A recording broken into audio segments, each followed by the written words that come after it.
This is VOCM Open Line. Call 709-273-5211 or 1-888-590-8626. The views and opinions of this program are not necessarily those of this station.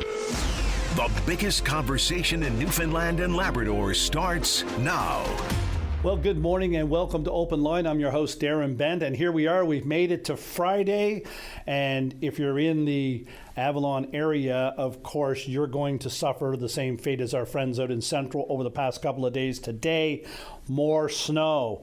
Just when you think it's behind you, just when you're hearing the golf courses are opening and there's a bit of spring on the go, and then Mother Nature sweeps in and covers us in white stuff.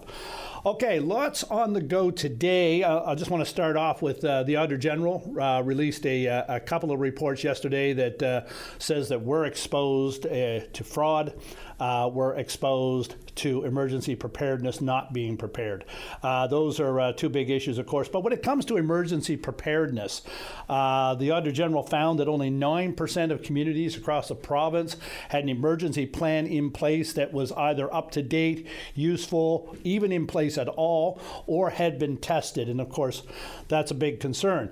Now, what kind of emergency plan? What do you got to have in there? And of course, communications is a big part of that. And I think most people found out last year that communications played a big role in the wildfire issues that we're facing a number of communities, the North Shore out in Central, here on the Avalon, east, northeast Avalon, of course, we had wildfires as well, and parts of the western areas, Labrador, all affected, and communications became the big thing. So I haven't read through the report, but I've seen the release, I've read the quotes from the Auditor General, we heard the statements this morning.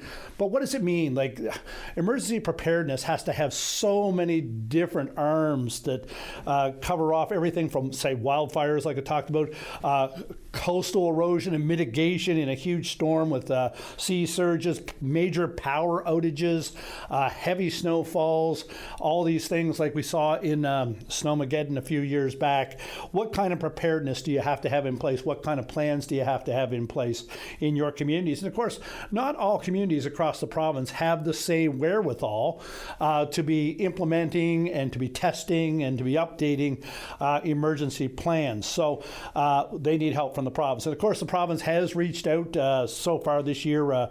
I know the community I'm in has heard from the province about supports and so forth for emergency preparedness. And of course, there's nothing wrong with being checked and tested on whether you are prepared for what may come. And you can't predict everything, but you can have the basics in place, if nothing else. The communication plan, the emergency working with your neighbors, having their services and your services aligned so that you can help each other, like we saw with the wildfires last year. All these sorts of things have to be in place, at least on a base level. Do you feel comfortable that the community you're in is prepared?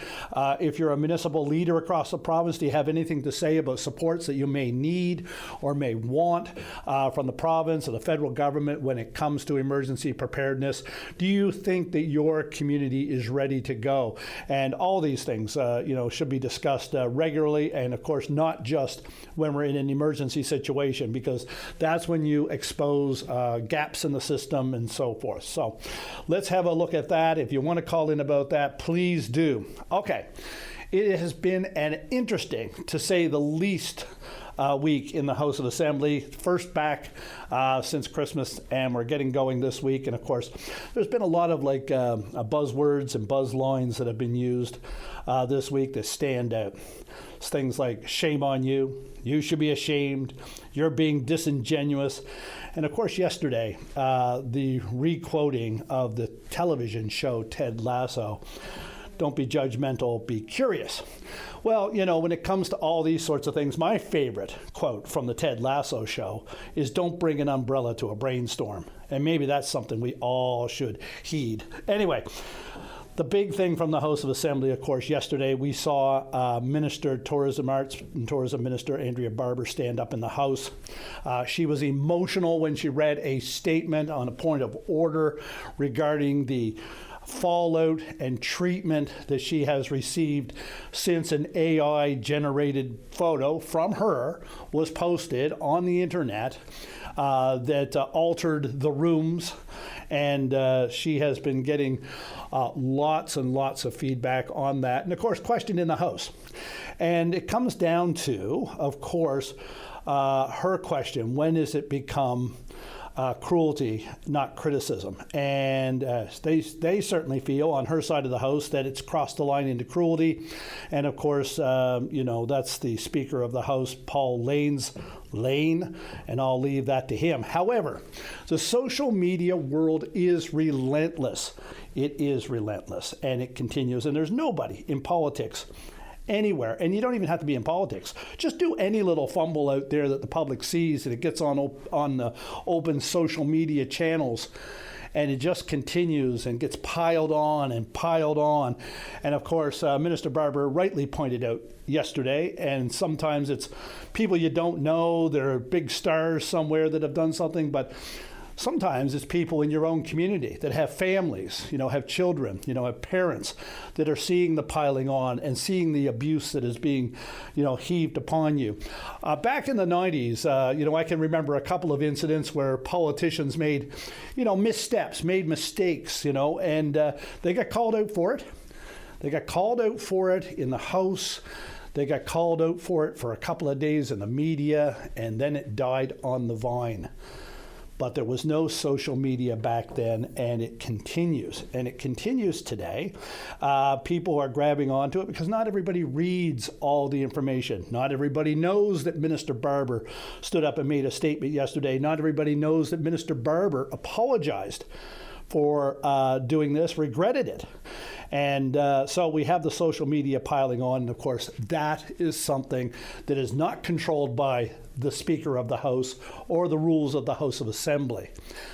What can be controlled by the House of Assembly, of course, is the conduct of the members and how they use AI in their daily lives when it comes to the business of the people of Newfoundland and Labrador. And policies maybe need to be put in place how that works, and to keep people in the House of Assembly out of harm's way in the future. We can have your thoughts on all these different things, but right now I am going to start off with line one, and on line one I have Greg Noseworthy. He is a councillor for Ward 3 for the City of St. John's, and of course Greg, Public Works, you're the lead for that part of the city. Welcome to Open Line. Good morning. Good morning, Darren. And off the top, I want to commend you for a great job over the last couple of weeks. It's been very fun listening to you, so hats off to you. It's a great job. Well, I appreciate that, Greg, and thank you for coming on this morning. And look, there's a couple of things, and probably 3 or 4 things I'm going to throw at you this morning, because you guys have had a busy week and lots on the go with the City of St. John's. I will admit, though, the decision that came down this week, 6-5, regarding the buildings in the downtown 157, 163 Water Street, that's close vote, Greg. And some of that is not necessarily 6-5 for and against. There were people on council looking to have this deferred. Just tell us where you are with this and what are your thoughts on it? Yeah, so in this particular instance, I was looking to see if we had a mechanism to preserve the facade of the buildings in question. We have a very limited built heritage supply within the city, and of course, every building that comes down is one less, and we can't regrow these buildings. We can't build them up overnight. They take hundreds of years to become part of our built heritage. So for me, I was hoping to see a mechanism where we were able to preserve the facade. It's what we call facadism. It's quite common in places like Europe, where you have older buildings that have gone beyond their structural life, and you want to ensure that feel of the city, that feel of the culture of the city is still preserved. One of the key things for me is that we have an even smaller amount of commercial historic buildings. So if you look throughout the city of St. John's, the majority of our buildings that are heritage status are homes. Aside from that, we'll have institutional buildings, whether it's, say, your basilicas, your Anglican cathedral, the Supreme Court, those types of buildings, which of course are still functioning. However, the vast majority are homes, and we don't have a very large stock of commercial heritage buildings. So for me, I was hoping to see, of course, the facade. Now, ultimately, the vote went the other way, and that's okay, too. We've got a really good local proponent who's proposing quite the development, so it's going to be good to see the area get some revitalization either way. Yeah, no, absolutely. And of course, Greg, when it comes to being a heritage building, and especially commercial, once it's designated heritage, there's all kinds of rules that fall upon it. But I think with homes, but does the owner of the property have to apply for heritage status in order for it to become heritage status? So we do have the ability to designate certain areas with heritage status, and that was what was really at question here for this one. Of course, we had the demolition application, and the option was to designate it as a heritage building. And had we done that, that would, of course, prevented the ultimate demolition, which will come in the future.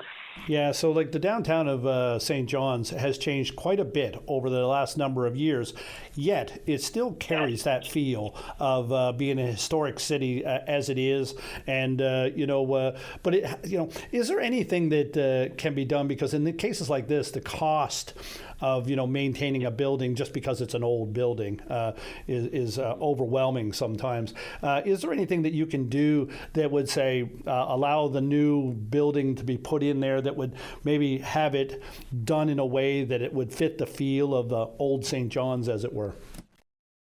Yeah, so in this case, the Howard Group, who are proposing to do a larger development, they are looking to include a lot of the historical elements, and that's great. That's what we want to see. We want to see that preservation of the streetscape, that commercial district of Water Street, the heart of the old economic center of St. John's. There are different things that both we do at a city level to support this, but then there's other government options too. Whether you're looking at provincial or federal supports, you're quite right that there's obviously a cost to it. I will challenge the notion that it is always more expensive to maintain a heritage building, because a lot of times, these buildings are, whether it's their foundation or the bones of the building itself, are in quite good order. So you really do need to take each one on a case-by-case basis. So it really does depend what you're looking at, what you're trying to do, and of course, it's a balancing of the needs to support our heritage, to protect our built heritage, which of course helps our tourism industry and kind of what St. John's is known for, but also balancing that with the realities of 2026 and the economic development of the city for the future. Yeah, absolutely. And we've seen some of the older structures down there restored quite amazingly, and really add to the downtown, and will for many years to come, since that effort has been done and the expense and has been put into them. But Greg, I want to switch over to something that falls under your public works hat, and that is recycling. And most municipalities that have recycling programs, like the city of St. John's, most of the Northeast Avalon, and so forth, they have an issue getting people to buy into the recycling. And we've seen in the past where some of the programs have upped. I believe you guys have clear bags, if I'm not mistaken. And when you go through it, maybe it's called mandatory recycling. I'm not sure. I think it is. And you go through this process, and you see the numbers increase for a while, and then they drop back down. Greg, what are you seeing over the past year or two when it comes to people buying in and taking part in the recycling program in St. John's? I think we've had a long-standing, I grew up, of course, in the 90s, so you were taught about the importance of recycling. You were taught the value in protecting the environment and having that circular economy and making sure we're keeping things out of landfills. So we're seeing quite a good uptake. And one of the key things, I think, for our recycling program is that we have the lowest contamination rate across the country. It's between 3 and 5%, which is incredible. And what that means is that the things we are putting into our recycling, they are getting recycled. Some areas across the country, other municipalities, they have rates as low as 5%, which is comparable to our top end, but they can go as high as 25% with contamination. So when you think about that, when you think about 100,000 tons of recycling that is being diverted, if 25% of that is contaminated and can't be used, that's 25,000 tons of garbage that has to go somewhere. So we're in a really good position. We see a great uptake, and not only a great uptake, we see a great understanding of the system and reduction in contamination. Hopefully we'll get down to 0%, but we're in a good spot right now. Yeah, and what kind of initiatives do you take to encourage people to get more involved in recycling? Because some people just simply don't do it, avoid it any way they can, and some people may not bother to find out all the information to maximize what they can recycle. Yeah, and I think really, again, it comes down to education. We've had a strong education regime, whether it starts in the schooling system, which is great to see the value put on that at an early age. But also, I think a lot of people in Newfoundland and Labrador, and including St. John's, of course, recognize the value of protecting the environment, of keeping things out of the landfill. They see that value. So I think when we talk about our education programs, and whether it's our Curb It program, we have so much that goes out there to educate people that we're really thankful to see people actually following suit. And again, absolutely encourage people, if you have any questions, you want to learn more, curbitstjohns.ca. It's a great repository of information, talks about all the things we do and how we can improve things, and strongly encourage folks to continue to up that standard. Yeah, no, thanks for that, Greg, and I appreciate you talking about the recycling. And of course, the two things that bother the people that really want to recycle, of course, are compost and glass, and those are issues that we've got to tackle at some point in the future, but they are the weight of the garbage in a lot of cases. Well, this is, and glass is an interesting one. We don't do glass because, again, when we talk about contaminants, glass is one of those things that if you put into a blue bag, you put it out at the curb on pavement, a lot of times it's going to break. That glass then infects, for lack of a better word, the plastics and then paper and everything we have there. So when you have that glass, those shattered pieces of glass, all that has to be thrown away. Not only that, it becomes an occupational health and safety issue for the folks who are picking it up. So that's one of the large reasons that we don't accept glass. Yeah, no, absolutely. Yeah. Greg, thank you for your time this morning. Greatly appreciate it. Greg Noseworthy, Ward 3 Councillor and lead with the Public Works Department on the Council for the City of St. John's. Greg, you have a great day, and thank you for coming on Open Line. Darren, it's a pleasure. Great job again, and hope to hear from you in the future. Okay, great. So we're going to go to break now. We'll be back to Open Line in just a few moments. Well, good morning. I'm Darren Bent, and welcome back to Open Line. I'm walking around the VOCM studios here today, and I'm seeing all kinds of Montreal Canadiens jerseys. I'm not sure what that's all about. Anyway, they're up against Tampa Bay again this evening in the playoffs. I don't talk too much about sports, but the other and better Canadian team, of course, the Oilers, are back in action again tonight against the Ducks. They're going duck hunting again. Okay, I am going to line 2, and I got Sharon on line 2. Sharon, welcome to Open Line. Thank you. I got a greeting that I'd like to give out this morning. I'm a councillor with the Trepassey Town Council. So it's on behalf of the council and all of Trepassey and area. We have a lady in our community that has been a lab technician for 48 years here in Trepassey, serving everybody, blood, x-rays, you name it. And today she's retiring, finally. 48 years. I dare say she should be. It's time, she said. And not only that, it's her birthday today as well. Wow. Her name is Barb O'Driscoll. Barb O'Driscoll. Happy birthday, yes, Barb, and 48 years. I mean, she must know everybody and everything about everybody in Trepassey, does she? Oh, my goodness. She's so loved here in this community and so accommodating when, you go to give blood. People are nervous or not. She has a way of calming you down like you wouldn't believe. She's a gem. That's amazing. Happily to say she's my neighbor as well. Oh, there you go. It's an exciting day for her, and like she said, it's bittersweet. Yeah. But, yeah. 48 years. I mean, ready. So I'm hoping that you have a replacement, not that you have a new Barb O'Driscoll, but you have someone that's going to be able to do that role. I don't know yet. We haven't heard, and.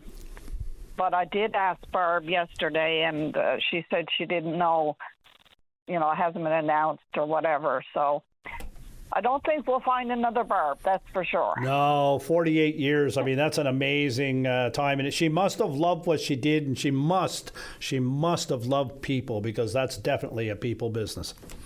Absolutely. And, she came right out of school. She got her training as a lab technician, and she came right out of that and into Terpassi. And, wow, she took off. People love her here. I only hope that she finds the same love for the next 48 years. Thank you very much, Sharon, for calling us and letting us know about an incredible individual in your community that you're throwing a bouquet out to. Deserves much more than a bouquet, of course.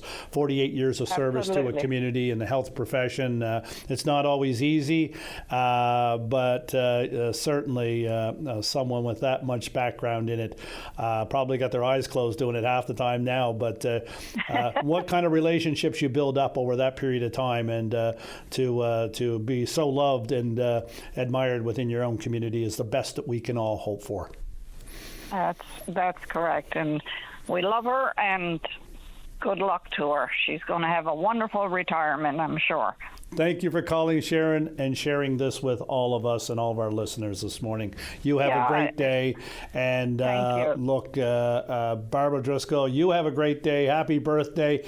And thank you for your service to your community, to your friends and your neighbors for the past 48 years. Amazing. Okay, Dave, what line are we going to now? Yeah, so we got Tom Badcock on line 6. Tom, good morning. Welcome to Open Line. Oh, yeah, okay. Good. Perfect. Good. Tom, are you there? Oh, yes, I'm here. I'm sorry. I'm unloading a wheelchair. I apologize.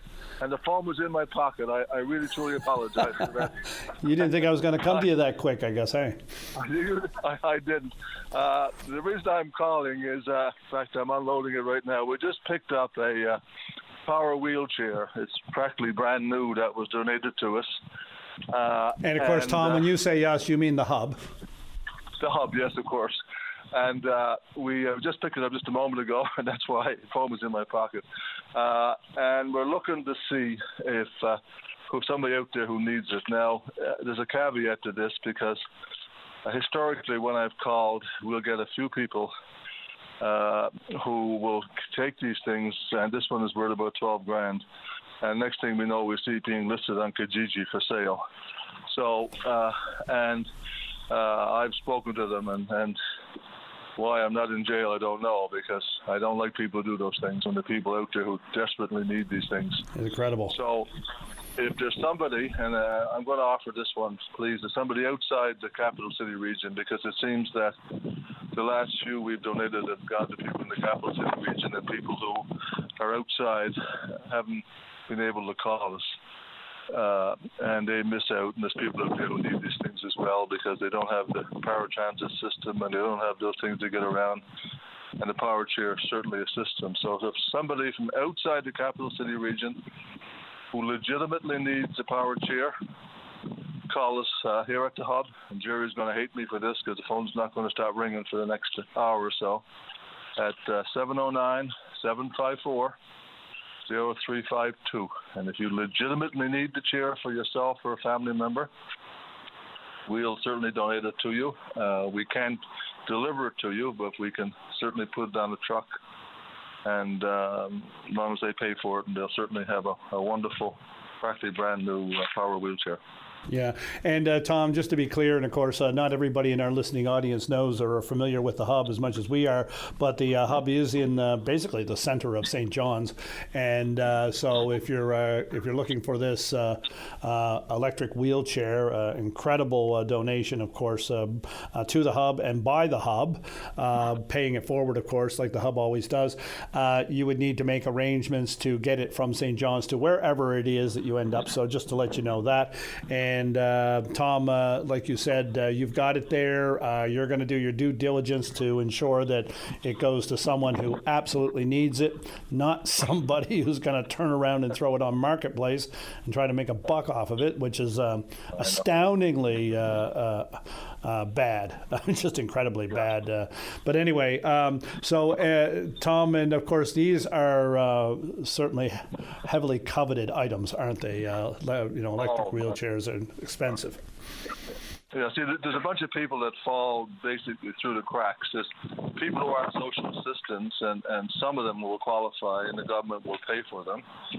And then some other people who are, tremendously wealthy, who can afford to buy these things.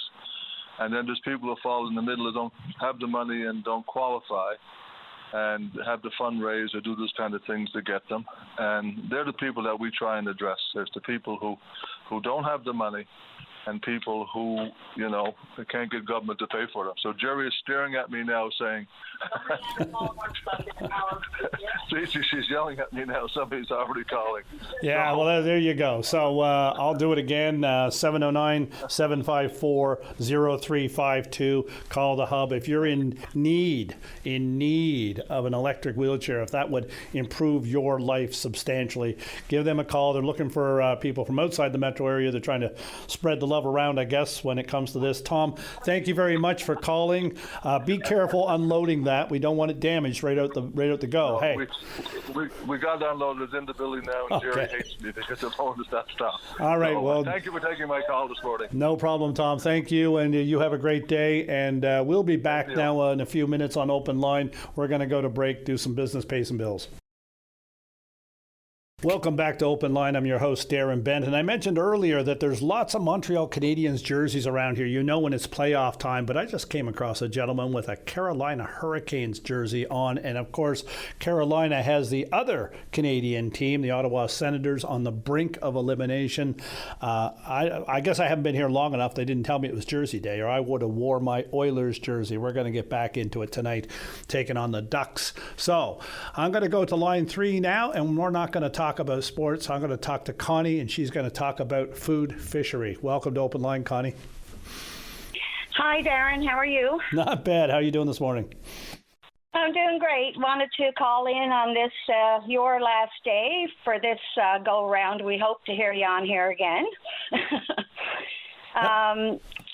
So today is quite a day. We're finally getting our face-to-face meeting with the minister this afternoon. Ah, good. Yeah. Yeah, and our message is, pretty much still the same. We're looking for fair and equal access, and not recreational reference anymore. It's a cultural food fishery. And, this week we've been quite busy. We've sent letters out to the Minister of Seniors, Tourism, Fisheries, the opposition. And unfortunately, we haven't got any direct response back from any of our provincial members. But Loyola O'Driscoll did give a statement in the House of Assembly on Wednesday, which we were very happy to see. We just would have really liked that a little sooner, but we'll take it. And so we just wanted to come on again this morning. And Darren, thank you for, the conversations that you've had back and forth with myself and Barry and those that have come on. You've really helped get this message across, and we appreciate it. So I'm not going to blabber. No, okay, Connie. But let me ask you this though: have you you've reached out to the provincial politicians, and of course you've reached out to Minister Thompson. Have you reached out to the other MPs across the province from whatever party? Didn't matter. Have you done that, and have you heard from them? No, we haven't heard. Okay, but you did reach out, though. Heard. Yeah, you have reached out to all of them, yeah, and none of them have gotten back to you. Yeah, we've reached out and, communicated as much as we can by sending letters and CCing the Premier and so forth. So, honestly, for that alone, that's a disappointing thing for our group. We really thought we'd get a little bit more provincial support. Yeah, and I think probably there's people around the province that are disappointed to hear that local representatives haven't responded to your group regarding this. I mean, we all know you've got the meeting with the federal minister, which is paramount to your effort, of course, because the federal minister is the one that's going to have to deliver the message at the end of the day once they've compared the survey results in your meetings and so forth and the science together, and that's where we're going to get the decision from. But it would be, I think it'd be surprising to some people to hear that you're not getting the response from other politicians around the province, how they feel about it, No, and it kind of hurts, with the change in government, we felt that it's for the people. A lot of the votes, I'm sure, for the government came along the coastal communities around Newfoundland because of the change, we were kind of expecting to see. So a little bit of support here from somebody would have been welcomed. But nonetheless, we are a strong group, and we're in front of the minister today. So that's very important to get the voices heard directly and to see her responses and expressions and so forth as we sit across the table. And Jonathan Rowe reached out last week. We do have a virtual meeting with him scheduled for next Thursday. Okay. Yeah, good. so that's another point for us. Yeah, no, absolutely. So the meeting this afternoon, your committee is going to sit in with the federal minister, and you're going to have that meeting. Connie, please reach out to VOCM News to let them know how that went. Give the open line a call on Monday. I'm sure that people are interested to get your thoughts on how you were received and your feelings and responses from that meeting as well. So, Connie, thank you very much. Absolutely. I'd like to give a shout out to Barb O'Driscoll in Chapassy as well on her retirement and her birthday. She is the salt of the earth up there. Amazing, 48 years. Anyway, a great day for Barb O'Driscoll. Probably a sad day for Trepassey and the area, but there it is. Thank you, Connie. You take care. Good luck in your meeting this afternoon. I'm going to move along now to line one, and I'm going to go to Dwayne with the CNIB. Dwayne, good morning. Welcome to Open Line. Good morning, and thank you for taking our call. Calling in today to let everyone know that CNIB will be doing a little bit of a roadshow through our mobile program next week. We'll be hitting a number of communities across the island to really talk about CNIB's programs and services and what we can offer to support those that are impacted by sight loss. Also, there'll be some demo items on display that can show some of the tools that exist technology-wise that can help out from day to day.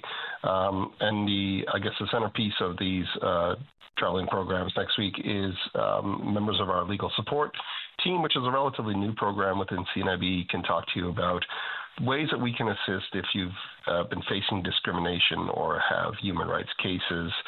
We can help you navigate the system, which can be really challenging for some people. So whether it's legal supports you need around the community or information about legislation that impacts your potential case, or even maybe seeking out funding opportunities for your case, we can help you navigate that system as well. And we have a number of blind lawyers that are helping out as a part of our committee on that. So we'll have a team with us throughout the visits next week that can discuss that. So I can give you a rundown of the dates and places. Yeah, no, absolutely. I was going to ask that, Dwayne. Where are you going with this, and what's the time frame on it? Yeah, go ahead. All right, so all next week. So we're going to kick this off in Stephenville, Monday, April 27th in the morning from 11 to 12:30 at the Lions in Stephenville, Lions Clubs in Stephenville. That afternoon, we'll be in Corner Brook. That's April 27th at the Corner Brook Lions Club. That'll be 2:30 to 4. Grand Falls, Windsor on Tuesday, April 28th from 2:30 to 4 at the Grand Falls Lions. And then on Wednesday, we'll be moving over to Gander. So that's April 29th from 2:30 to 4 at the Gander Lions Club. Then the Thursday, which is April 30th, we'll be hitting Clarenville in the morning from 10:30 to 12, and that's at the Bill Davis Chalet. That afternoon, we'll be in Carbonear, Thursday, April 30th at the Carbonear Pool from 2:30 to 4, and we'll wrap things up back here in St. John's at the CNIB Centre on Friday, May 1st, here at our office from 1 p.m. to 3. Dwayne, that's an incredible thing, and I've seen this mobile effort in the past. It's a great service that CNIB provides, especially getting around the province and seeing if you can get to people that might not generally avail of these sorts of things that maybe at your head office here in the city of St. John's. But there's been a lot of advances, technology-wise and so forth for clients of yours. But when you talk about the discrimination and things like that, never seems to change much. But you have supports in place to help people navigate that. But it must be incredibly frustrating, if you are site issues, and then to feel like you're isolated because of them when there's no need for that. You're absolutely right. I mean, unfortunately, a lot of the challenges that have existed for decades still exist today. And, we encourage people to raise their voices. And so whether that's through, powerful advocacy, or if it's got to go further, to like a human rights case to the tribunal, then that's another step. But we need people to continue to raise their voices. That's hard to do sometimes, like you said, when you're feeling isolated or you feel like no one understands. And to be honest with you, a lot of the calls we've been receiving through the legal support referral system program has been a lot of people just wanting to talk about that before they even get to the issues of the case at hand, right? So, it's letting people know that there are people out there that will listen and will support. And, CNIB's got a network of community organizations that we work with as well. And so if for some reason we can't, quite help you out, we'll help connect you to the system, so to the right organization that'll help you out. So it's just having a place to reach out to and talk about some of the things that are impacting you. So there is those continued discriminations, whether it's like an employment situation where maybe you're not able to get the appropriate accommodations. Unfortunately, we're still seeing refusals when it comes to taxis and ride shares, and in hotels and restaurants when it comes to guide dogs. That's always one across the country that comes up quite a bit. So these discriminations continue to exist, and transportation in this province is a big thing, and that's been a huge barrier for people with sight loss because we can't drive. So it's that continues to be a thing, and it often leads to that isolation, but financial impact as well. If you end up, doing things like taking taxis and rideshare and things like that can be quite cumulative in their costs when public transportation and things like that are not available, and even that those that are available are not quite accessible to the community as well. Absolutely. Dwayne, thank you for your work at the CNIB and the outreach that you're doing with this mobile unit. Dwayne, is there a number if somebody wanted to connect with the CNIB, maybe they got a question or concern or so forth, is there a number that you can give us that they can give a call to? Sure. The number's been the same for decades here at CNIB. So for those that don't know, it's 709-754-1180. You can also use our general email inbox, info.nl@cnib.ca. Check us out on social media as well. I encourage people to join the CNIB Newfoundland and Labrador Facebook group if they haven't already. And then there's cnib.ca. So all those channels you can find us through those avenues. And like I said, with these programs, we're out in the community. Even if you're not a person with sight loss, if you're interested in what's happening, if you're another community organization or someone that works within government that wants some more information, please come out and have a chat with our teams while we're in this area. And if you can't make it, reach out through all the channels I just mentioned. And Darren, before you go, I'd like, given that this is Volunteer Appreciation Week, I'd like to throw out a big shout out to the volunteers for CNIB and a big thank you, because they're really at the heart of everything we do. We wouldn't be able to do the things we do without them. So a big thank you. And if you're interested in volunteering with CNIB, please drop out to one of these stops. And if you can't, call us at any time. So I'll put that plug out there. There you go. Calling for volunteers during Volunteer Week is perfect, Dwayne. So good luck with that. Good luck with your mobile outreach. And thank you for sharing the information. I'm sure it's greatly helpful for people out there that are looking for that kind of help. 709-754-1180. And that's the CNIB. Dwayne, we're going to move along to break now, but thank you very much for calling in this morning. Thanks for your time again. Have a good day. Take care now. We're going to go to break, and we'll be back here on Open Line in just a few moments. Welcome back to Open Line. We had one listener reach out and raised an issue that we talked about earlier this week, I believe. Might have been last week now. It's gone so quickly. But these electric bikes, talking about coming up behind young people right on the middle of the road, riding their electric bikes, going 50, 60 kilometers an hour. There's no brake lights. There's no indicators. They're wearing regular bicycle helmets. Are there rules? Are there no rules regarding this? And quite frankly, I don't think that anything has been written in with regards to electric bicycles or contemplated these new style of bicycles and scooters and so forth. So, it poses a situation, especially with the regular bicycle helmet going speeds like that. It poses a risk to the bicycle rider. It poses a risk, of course, and a concern for regular traffic. So, if you have a concern about that, if you're seeing it in your area and you think more should be done about it, give us a call. Thank you for reaching out, listener. And I am going to go now to line 2. And on line 2, I have Doreen. Doreen, good morning and welcome to Open Line. Good morning. So today I'm calling from Cornbrook to speak about the healthcare situation here. I have a family member who has been trying for 4 months to get a CPP disability claim filled out, but without a family doctor, it's impossible. She did go to a virtual clinic where she had an appointment 4 weeks ago, and the information had to be sent from the hospital here. They forgot to send it, so the doctor couldn't do it. He had to reassign another appointment, which was yesterday. So after reading all of her material, and she had all the paperwork that she needed with what her conditions were. And also, doctors are able to go into your file to see what you've been diagnosed with, how long you've had it, and so on and so forth. After reading for a few minutes, he decided, well, I don't know you well enough, so I don't feel like I should fill this out, which he knew 4 weeks ago. He didn't know her 4 weeks ago either. And this is the situation we're left in. If you haven't got a family doctor, because nobody does it. We have one walk-in clinic here. He does not do it. He got a big sign on his door, and he doesn't do them anymore. Nurse practitioners used to do it. Now they don't do it. So yesterday I phoned them to the hospital and spoke to somebody in administration. Guess what? They don't know anybody who does them either. So that means this family member of mine just received her last EI check for sick. Now she has no money. Wow. And nothing has been done. And we've been months at this.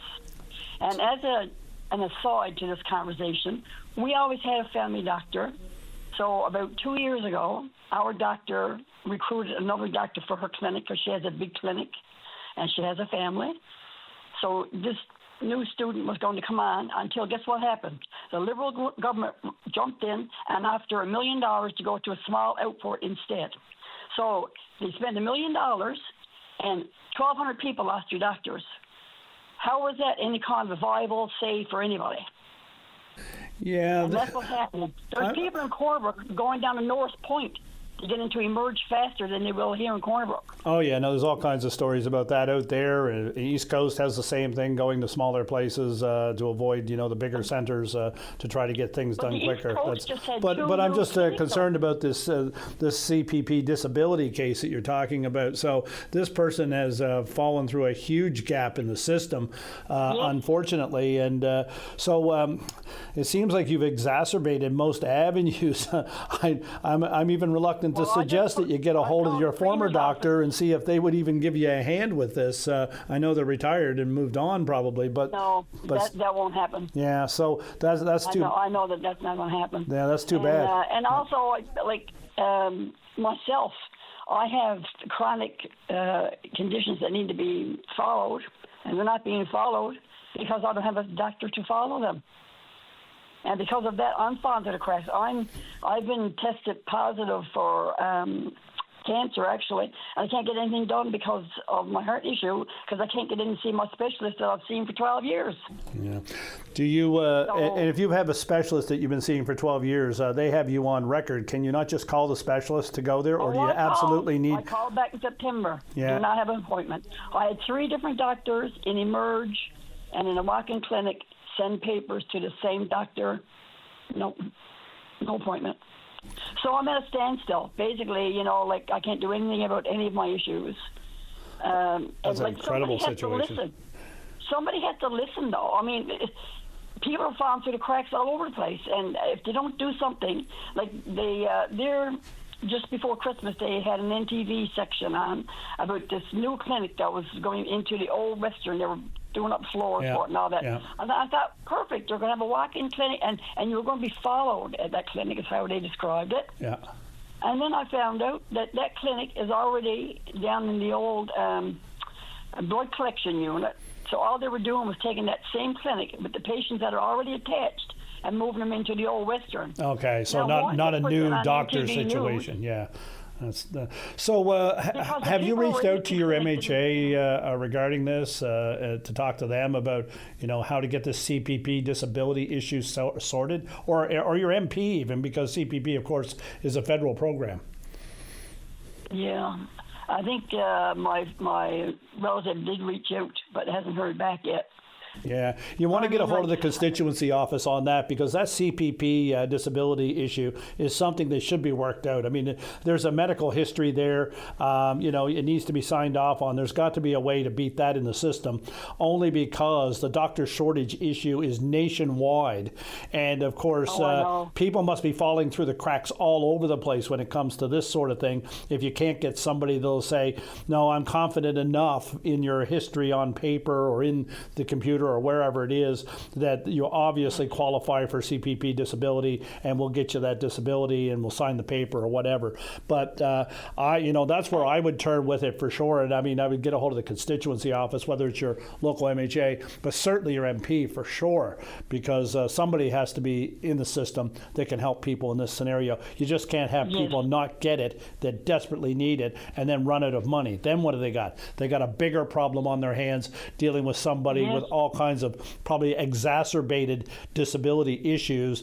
You got somebody that doesn't have money, and then they're facing the personal dilemma that comes along with that. That's no good for anybody. And the other side too is, like, when the doctor fills out a form for you for disability, they're utilizing all the information that they have there, but they're not making the final decision anyway. The government got their own doctors that look at, and they look into your medical file as well. So even if your doctor don't feel confident, it's up to the government doctors. Right, there's a safeguard for any abuse that may take place. They got to get past the final hurdle, and you got to get somebody to get you to that next hurdle. Yes. Yeah, that's I get your local politicians in play for that, because that's what you voted for them to represent you in issues that the system is not serving properly. Yeah. I'll be phoning lots of people. Yeah. And the only hope we got now is my 9-year-old grandson's going to be a doctor, so we're hoping he's going to get in there quick.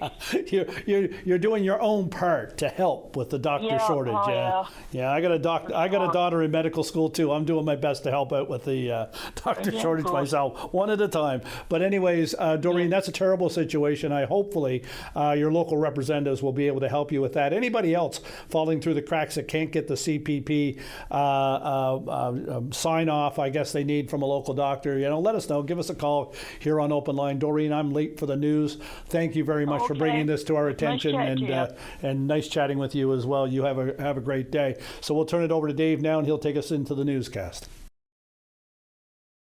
Welcome back to Open Line. I'm your host, Darren Bent, and we're going to go to line 4 with Ron. Ron, good morning. Welcome to Open Line. Good morning, sir. How you doing this morning? What can we help you with?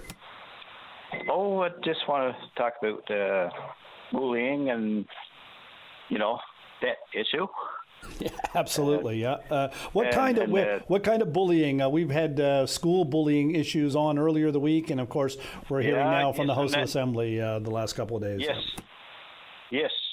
I was listening to that. I said, you know what? I should phone in and tell my story, and the effects of it is not good, let me tell you, because I'm still feeling the effects of something from 20 years ago or more. Yeah. But anyway, I'd like to start out by saying that I'm a bit of a musician. I played in a few nightclub bands years ago in Port of Ace, and I play guitar, accordion, and harmonica, and I'm a singer, and the accordion's my passion. It's my main instrument. And I even won an accordion contest in Portabass years ago. And there's lots of people out there can attest to that, I'm sure. Excellent. Yeah.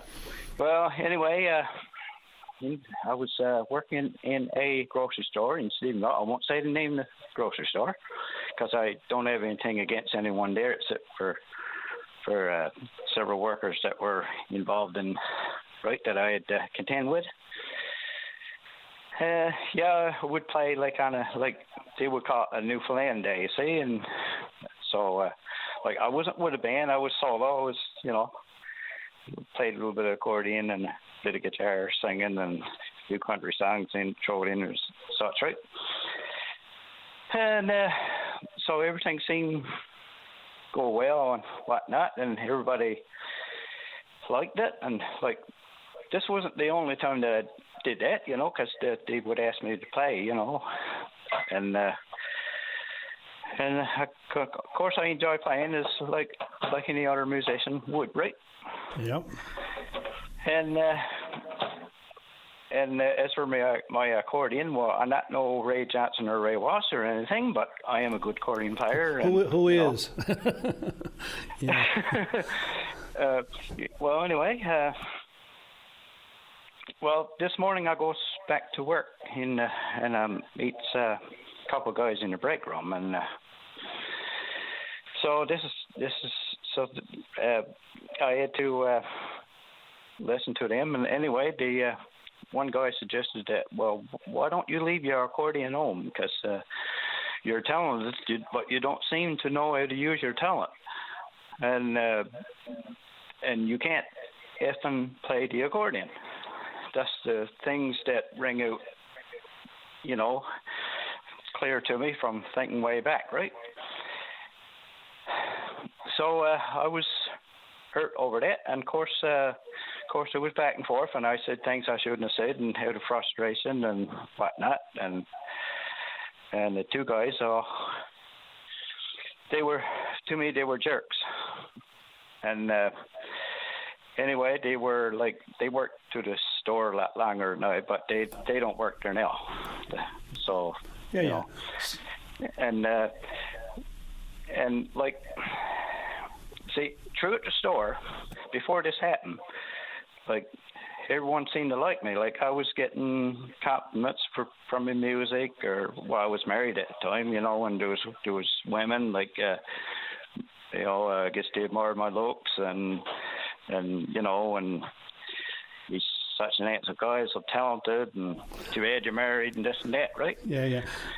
But that changed overnight when this happened to me. So something else went on in the people I was working with, behind my back, and they were just different overnight. And I couldn't talk about it to nobody because nobody wanted to listen. But anyway, fast forward to now, last couple of years, I've been playing with this group, and been sort of getting around in Stephenville a bit. I got to say, I've been seeing a good side of Stephenville. They couldn't get over me, I guess, through the rumors, people saying, oh, well, he's don't know what he's doing, this and that, and I would go into a coffee shop and people would just stare at me, oh, well, he's... Yeah, bear with me because I have a hard time expressing myself, okay? Yeah, no worries, Ron, but I guess you're trying to get to the fact that here now today, you're still traumatized from, and your confidence has probably been undermined, by comments and the way that you felt over the years, and here you are now, you're playing with a band, and I'm assuming that they're not having any trouble with your quality of playing at all. They're not, but now, here's the thing. Every time that I had to tell the boys that I got to give up because every time I play in Stephenville, I feel kind of nervous about retaliation of people that did things to me over the years. Years ago, I meant to say. Yeah. A women won't work with me in Stephenville.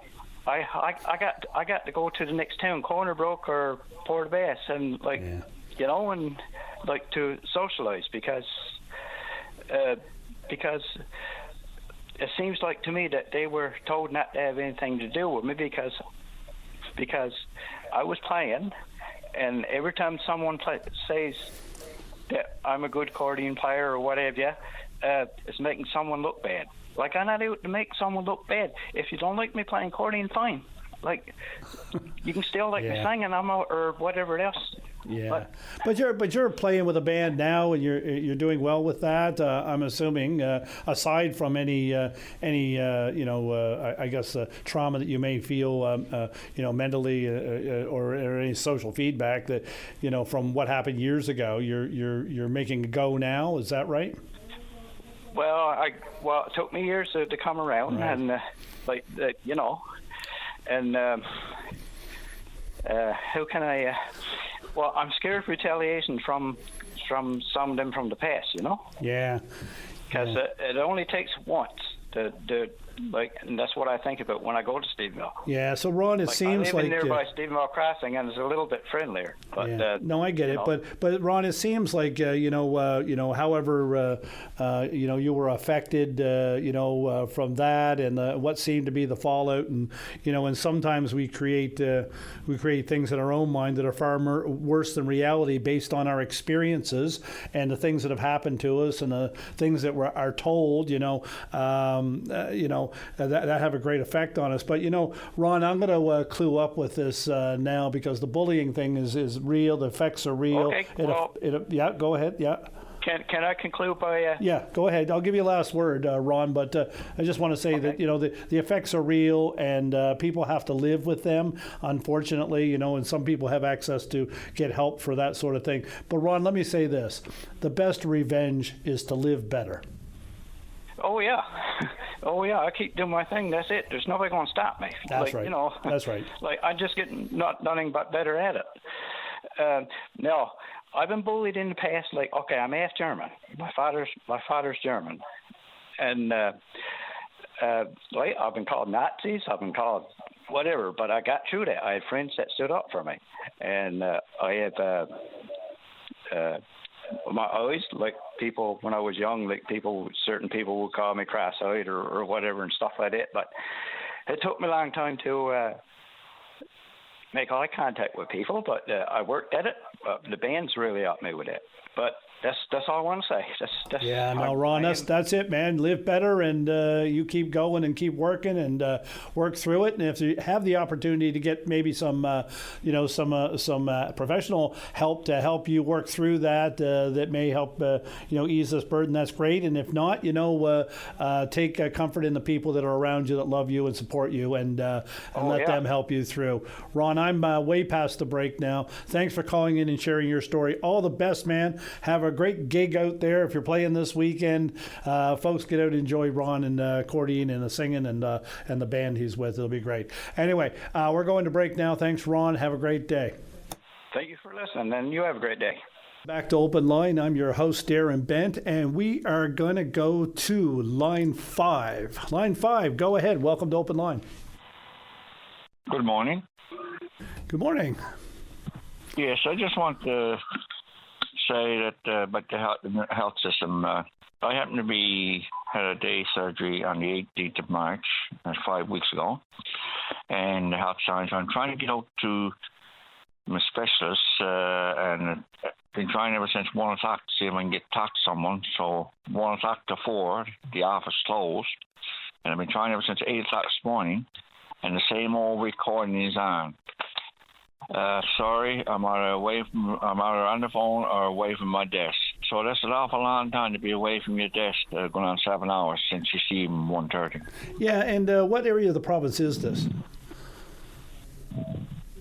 What area of the province is this? Where's your specialist? In the Health Science in St. John's. Okay, yeah. So do they have their own clinic outside of the health sciences that you can call there? Because there's usually most of the specialists have a receptionist of some sort. No, it's a urologist.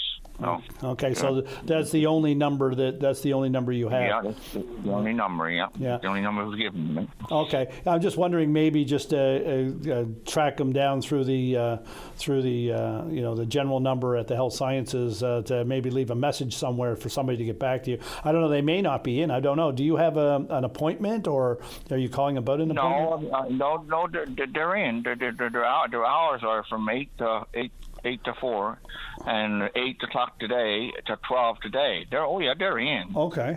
They're in, but they're just not answering that phone. It's a long time. And the same old recorder. Sorry, I'm away from the phone, or I'm on the phone. The recording's there. Yeah. Recording. So are you looking for an appointment, or do you have an appointment? I'm just wondering, if there's some other way that you can be helped through that system. No, I'm just having complication due to the surgery. Like I say, Okay. I mean, I don't have a family doctor, and I've been counting to tell doc, and I've had so many tests done, and it came back good. But like I say, the problem is still there after the first day of the surgery. Yeah. And that, it's, are you able to go back to the clinic, or and I know that sometimes they say that if you have any issues, you're unable to get a hold of anybody, you go to emergency. I don't want to wish that on anybody, but are you able to go back to the clinic and say, I'm having issues from this? No, well, I'm 4 hours away from St. John. Oh, okay. You're a long ways away. Yeah, therein lies the problem. So if you can't get somebody on the phone, you have no help whatsoever. Well, only teledoc, because I got no family doctor right now, right? Yeah. Only teledoc. Right? And that telephone line, they don't let you leave messages. No, and like teledoc, like I say, well, it's there's something in Ontario you got to call. But then they prescribe a prescription, assuming that big word, that after you tell her, how you're feeling, we'll prescribe a prescription now for you for antibiotics for infection. So and then it took 8 days. It took 8 days to get results from my urine test. Now that's a long time after 8 days. That is a long time. I mean, I can get a test done, say today, and then go online and look at my test result on a Tuesday. Over the weekend even. So, yeah. So then it came back. I never had infection, but at the same time, on the word assumption, I took pills for 7 days, 14 days, and then I done another test Tuesday. And he put a big rush onto it. So yesterday I got the results on that, and I never had no yeast infection, because that's two things they went about. So now I don't have no infections in that surgery. So there's something there, and I just can't get up to the. Did you have the surgery here in St. John's? Yes, sir. Yes, sir. The Health Science. And when did you have the surgery? 18th of March.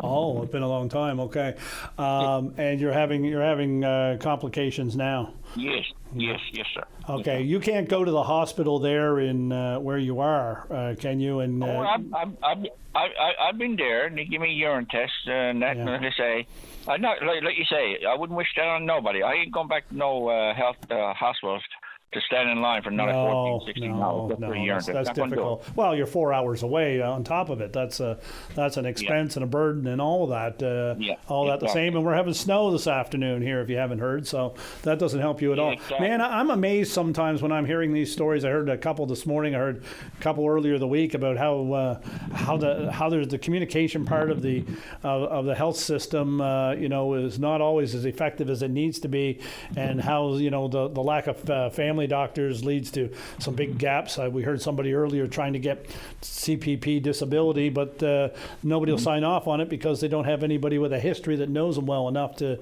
get it. It's incredible, really. So what are you going to do now? Are you just going to keep calling? Well, see, my problem is I got a big stone in my kidney, and he can't be passed. He got to be blasted. Okay. You got to be blasted, and do you have an appointment for that? Is that set up for you now? Well, that's what I mean. It's been 5 weeks, and the urologists that done the day surgery in the Health Science haven't got back to me yet. Okay, all right. So you're waiting for an appointment to get that done. You're trying to get some information in the meantime. Well, yeah, I'm not sure what to say. I mean, normally, and I say this with a kind of a not tongue in cheek, but just a sort of concern that you may be getting a notice through the mail. I know you've probably gotten those before, as to say when your appointment's going to be or what have you. And then we heard from Canada Post Union last week that there's boxes of mail sitting in St. John's that isn't going out the way that they'd like to see it going out. So you're caught in the middle of this. You're going to have to hang tight and wait to hear from them, I guess, unless you want to persist and keep calling them. The only other thing I can suggest to you is to find another number at the Health Sciences and try to get in through the back door, I guess, get somebody to get a message to them to give you a call back. Other than that, I'm not sure what to tell you. You're in a tough spot, that's for sure.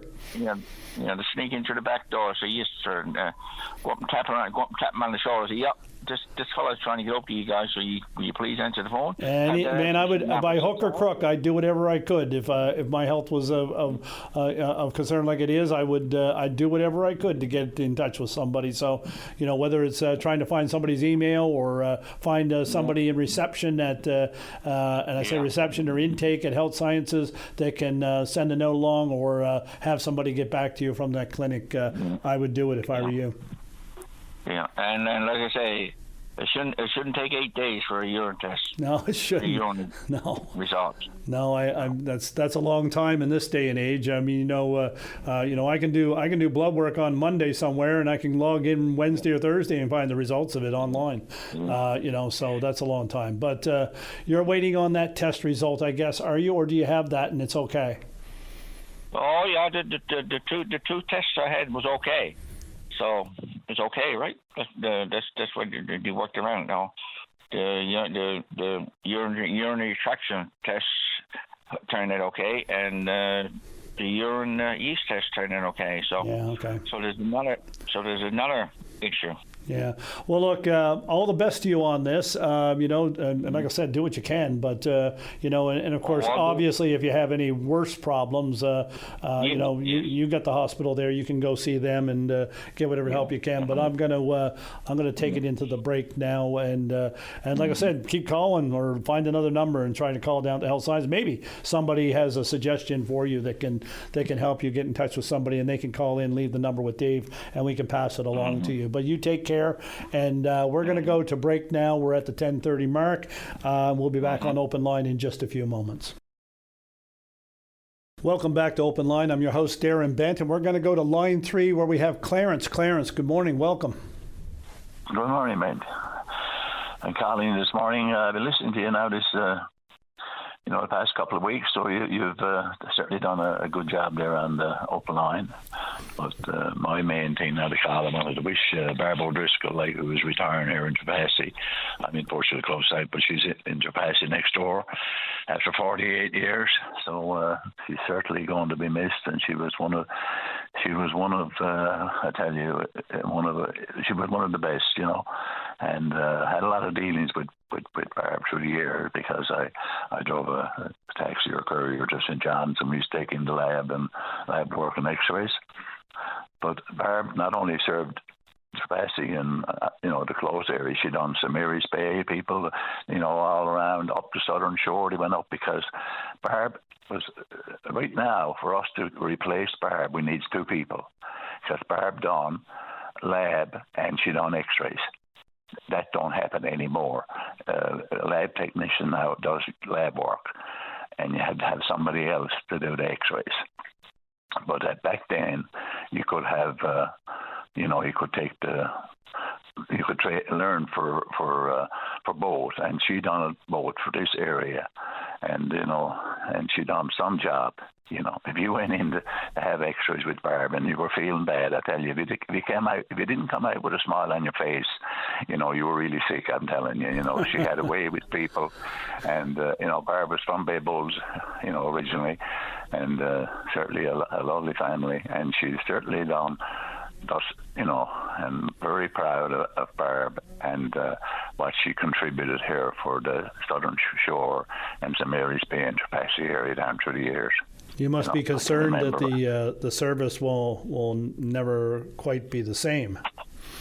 No, it probably won't, because you might get a lab technician or something to come in, and probably you will get, but like I said, she was trained for both, and that don't happen anymore. You have, and and that is something that I can remember, going over there. And that time, like, Trapassi was a booming place back in the 70s and 80s and 90s, with the fish plant going, full time, and all the kinds of people. And, she'd be called in nighttime and, like for different things, accidents and people, the doctor would call her in, but I'm telling you, she served the people really well, and I'm telling you that she will certainly be missed, and I wish her all the best on her retirement, and I hope she had as many good years. Clarence, thank you very much for calling in, and a different time in healthcare then and now, and an end of an era for that area of the province. So again, thank you, Clarence. And did you want to say anything else before I let you go? No, that's about it. Okay. I heard the lady on this morning too, and I'm certainly that. People all around, that have been talking. Barbara's retiring. Like the Don much. My God, Barbara's retiring. What are we going to do now? Barbara's going to be gone. That's right. Yeah. Well, it'll go on. Will it be the same? No. Will it be as Will you be able to get the services you need? And hopefully you will. Clarence, thank you for calling in and paying your respect and offering your congratulations to Barb. And I'm going to move on now. Thank you very much. Sure, and I wish her happy birthday too. There you go. Today's her birthday too. Yeah, you don't want to forget the birthday. Okay. Anyways. All right, all the best. Yeah. Thanks, okay. Clarence. We're going to take line 2. And Trent, good morning. Welcome to Open Line. Hey, good morning, Darren. Buddy, how you doing? Not too bad, sir. How about yourself? Good. I'm on Bluetooth here, so hopefully I don't lose you. It's always nice to hear a different perspective from someone else's point of view. I've listened to you a lot since you've taken over the position there for the last 2 weeks, and like I said, it's always nice to hear a different point of view on all the issues that are facing the people of Newfoundland and Labrador. It's, like I said, congratulations on it, and it's nice to have, like I said, it's nice to have a different point of view. Oh, it's all more voices the better, always. So I was listening to your program there earlier this morning, about a half hour ago. The lady called in. I think she was from over in Port aux Basques, talking about the healthcare and how she feels like she's fell through the cracks. And I usually don't call in to talk about healthcare because I know how run ragged the healthcare is, and how it is. And I know I don't criticize them, because I don't criticize the doctors and the nurses, because I know they're run off their feet. But I feel obligated that I had to call in after hearing that lady, just to give you my story about how it feels like to be fell through the cracks. Okay. So the background story is, about a year ago I started experiencing some discomfort in my right hip. Nothing major, just like a little bit of discomfort. So I went to my family doctor, and she sent me down and got some X-rays, and X-rays came back to sort of what I was figuring, family genetics, arthritis and all that fancy stuff, that goes down, that happens through genetics. So anyway, I didn't mind. I didn't think nothing of it. So around Christmas time, I started experiencing really, really sharp pain, and I can tolerate pain a lot because I have very bad knees, and over the last few years, my knees have been really bad. I can tolerate pain, so I can usually, I don't usually run to the doctor for every ache and pain. Okay. But this pain started getting worse and worse. So around March the 16th, I was over at the curling club, and I got up to leave, and my right leg went completely numb and went completely dead and gave out from under me. And I was in so much pain, I was starting to sweat. So this was around 6 o'clock, and I knew the care clinic up on Savannah Drive closes around 8 o'clock. So I ran up, not thinking I was going to get in. So I explained my situation right away. The nurse took me in right away, no questions asked. Yep. So I was probably in 10 minutes, and the doctor came and talked to me, and she said, I just reviewed your X-rays, she said, from back whenever you had your X-rays done, and yes, she said, you got a very, very bad case of arthritis in your right hip. She said, I'm going to send you off for a referral to see an orthopedic specialist. This was on March the 15th or March 16th. I can't remember exactly, but it was one of those 2 days. Yeah, a month or so ago. So, yeah. So anyway, after my clinic, so around the end of March, so I gave it almost 2 weeks. Around the end of March, I started making some phone calls to find out where in the system I was actually sitting, waiting to see an orthopedic specialist. And I knew it wasn't going to be a day or two or a week or two, but I wanted to know roughly where in the system I could, expect to be seen. Nobody in the system can seem to find my requisition anywhere. And apparently there's two different kinds of injections that they do. Like they do a needle injection and they do a radiation injection. And I called both departments, and nobody can seem to find my my requisition anywhere in the system. So I'm starting to question if that doctor that I seen that day that said she was going to send it off, did she actually send off that requisition? And I cannot get no answers from nobody. And I even emailed the media relations group or whatever like that, for NL Health Services, and I just got a reply back saying, okay, give us your information and we'll send it off to the proper channels. And I haven't heard nothing back from them since. Mm. So it just feels like I don't know where that requisition is to, and it just feels like that lady said earlier that she fell through the cracks, and now I feel like that I'm falling through the cracks. Yeah, a little bit of communication there goes a long way. At least you know where you are in the system, even if it's going to be a while, and you just have no idea. And now you're worried that it never got to where you thought it was going. And so nothing is happening. But a little bit of information would have gone a long way in your case. Have you called the clinic up on Stavanger to see the clinic, to see the receptionist there with the doctor that saw you? So I actually went back about 2 weeks after I went in to see the doctor. I went back, but 2 weeks later, and not wanting to get in, because if I wanted to get in and chat with the doctor, I would have had to register and sit in the lobby and wait, just like the other patients. So I talked to the receptionist and I said, "This is my story." I said, "I was here on March to whatever. I seen this doctor, and this is what she was told me." So she took down my MCP, she took down my phone number, and she said, "By chance," she said, "the doctor that you've seen is working today." She said, "I will pass off that information to her and someone will reach out." And I have not heard from anybody. Wow. Okay. So you've done your due diligence, everything but trip over yourself to help yourself. And like I said, Darren, I wasn't expecting to get in within a week or two or whatever like that.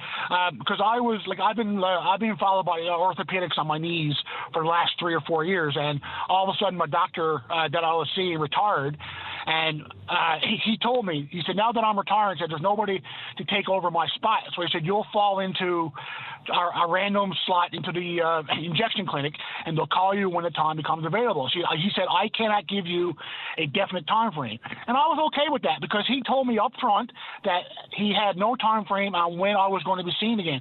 And I accepted that, and I was okay with that. But this time, I just don't know what else to turn, or where else to go, and who else to call, because I've exhausted all avenues. I've emailed the media relations at NL Health Services. I went back to the clinic. I just don't know what else and where else to go. So Trent, and forgive me, but have you gone? Do you log in online and look at your own medical records and appointments and that sort of thing? Is it possible there's something been registered and is in there that might give you some information? Have you tried that?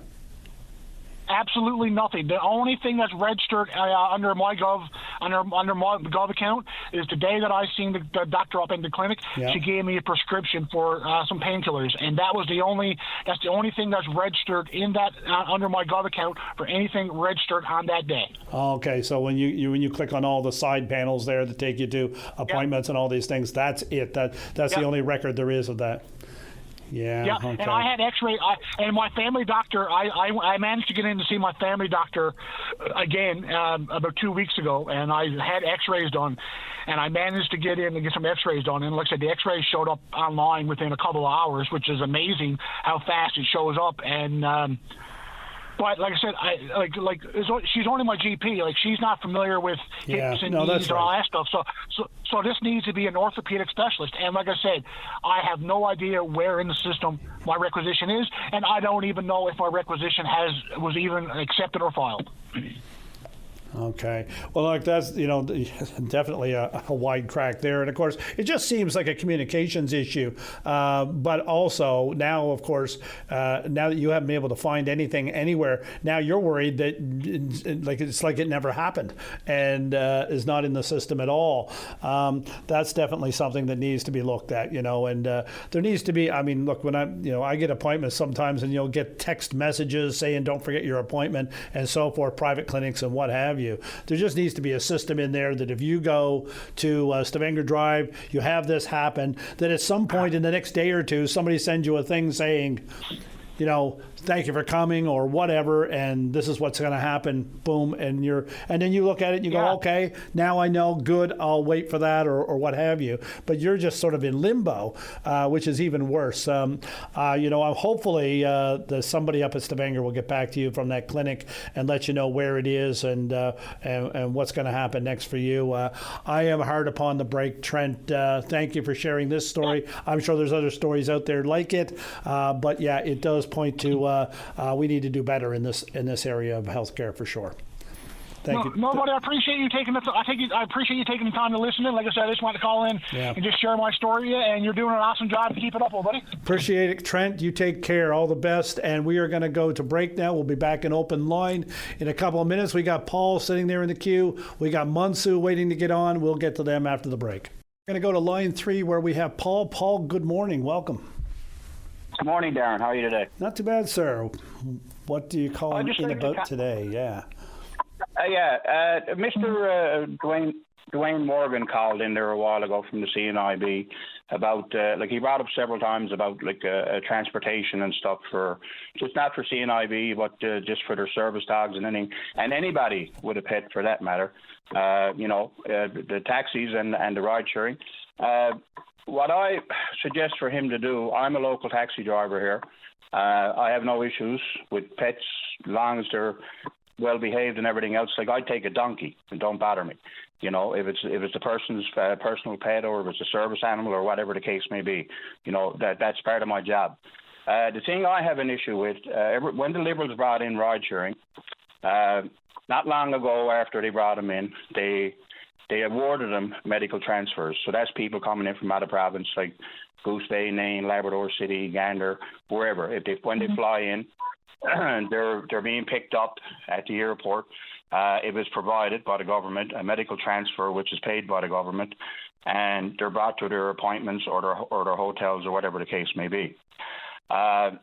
When with the taxi companies, when we were doing medical transfers, I brought this up in the past several times. I went to the Liberals when they brought all this in.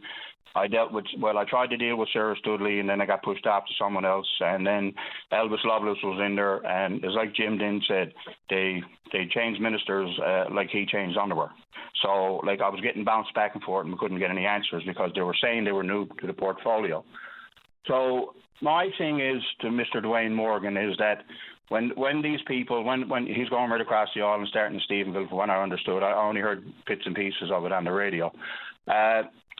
The local taxi companies, and if there is ride sharing in the community there, and they're not, if they're not providing the services, they should report, especially with medical transfers. The townships and the local taxi companies here in St. John's, they're run by municipal government, which is City Hall.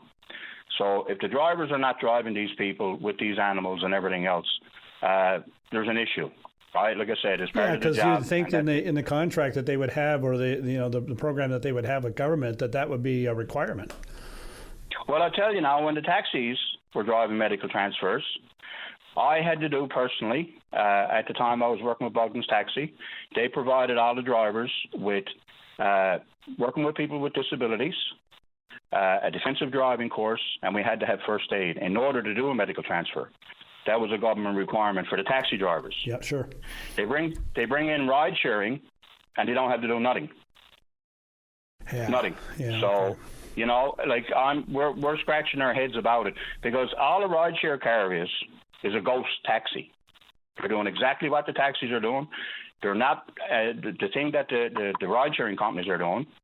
They don't have local offices.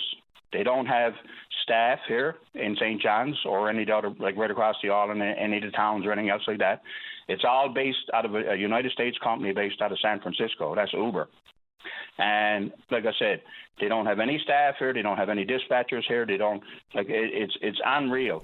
Like the cars are not marked. They're not nothing. Yeah, they're just the drivers, private people that sign into their system and so forth. But with regards to the medical transfers, though, Paul, in order to be part of that, and I would assume because not all taxi drivers want to take dogs, and not all taxi drivers want have the ability to take somebody that needs assistance and so forth. Not all vehicles are equipped that way, but you would think that would be a requirement if you're going to be involved in the medical transfers. Well, it was a requirement, and we also had like the taxi company that I worked with at the time when I done it. I'm still driving taxi now, but the taxi company that I worked with had to provide wheelchair accessible vans, which they have. Uber has nothing here. Yeah. Wheelchair accessible in this city, as far as I know. I've never seen it, and I'm after going to the airport several times and see an Uber car pull in to go pick up somebody with a dog, whether it's a service dog, CNIB dog, or whether it's a pet. Because pets, they're like family, as far as I'm concerned, cats and dogs and everything else. That's part of your family. So when people are traveling, they take their pets with them. They don't want to leave them home or leave them in a doggy daycare or a cat daycare. They take them with them.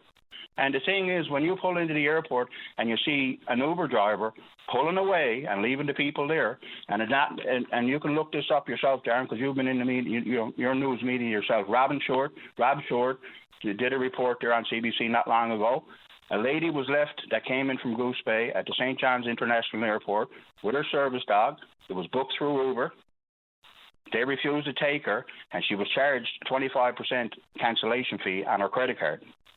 Yeah. And Paul, I don't know enough about it, and I can admittedly say that I have taken Ubers when I've been in Toronto or wherever like that a few times, but I know there's all kinds of things that you can choose when you get your Uber, and one of them I would think, and I don't know this specifically, somebody that uses Uber quite a bit can send me a note, but if I had a dog, I need to bring a dog with me, or if I have this or that, those are in the things that you can send in the message when you book your Uber, and if they don't have that for you, then you don't get a ride. But at least in advance, I suppose. But what would be the best thing for somebody to do when it comes to a taxi? When you call the taxi company, say, look, I got my dog here, and I have this, and I have that. I need a vehicle that can help me with that. Or how would you go about it? That's exactly how you go about it. Right now, we have the system now. All the taxi companies has their own apps, the same as Uber. So you book in, there's a tablet installed in the car. There's no meters in the car anymore. It's all built into your tablet. It's all on I think it's maybe a 10-inch tablet that's in your vehicle.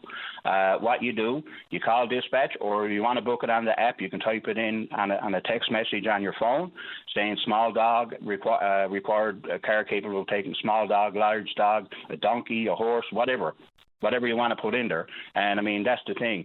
But what I'm getting back to is not just the pet thing, is that with the medical transfers with Uber, I've talked to some people with the provincial government now that they've taken over, the PCs, that is. I couldn't get nowhere whatsoever with the Liberals, nothing.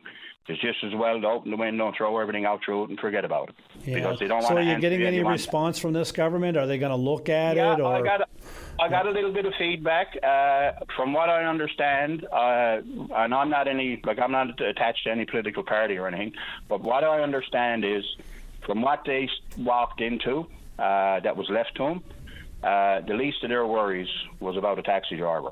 There was a lot more like the health, the housing, the homelessness, the whole 9 yards. That's way more important where I'm coming from, and I agree with it 100%. Yeah. But it's there, it's in their ear. I've did talk to someone. I did have a call back from someone, which is more than I can say from the Liberal Department that brought it in. But the thing is back to it again from Mr. Dwayne Morgan there. If he's out around Stephenville and all that, and he's getting reports of these taxi companies or ride-sharing not taking these people, there's no sense of even phoning Uber. I tried it. I tried to talk to those guys. like I said, it's just well open the window and throw everything out through it. Forget about it. But deal with the provincial government, phone them, get a plate number, because it comes up on your phone who the driver is, what the vehicle is, and what the plate number is.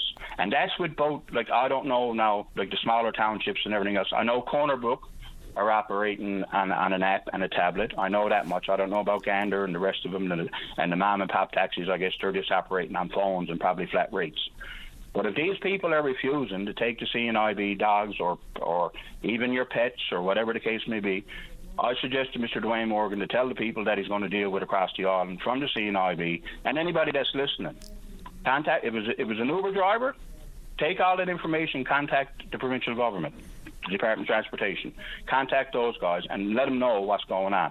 If it was a taxi driver, contact that company, because we can't fix what we don't know. And if you know, that's right. The stories just can't just be out there in the air. They've got to be documented, and they've got to be sent in, and people got to make those concerns known.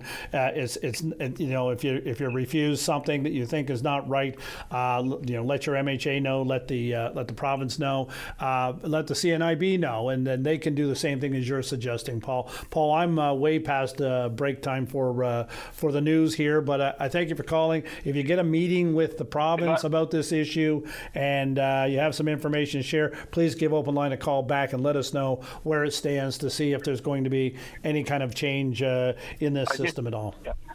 I just want to add one thing, Darren, then I'll let you go real quick. These guys who are driving the Ubers and driving the taxis and everything else, if you don't want to do the services that's provided, find a new career.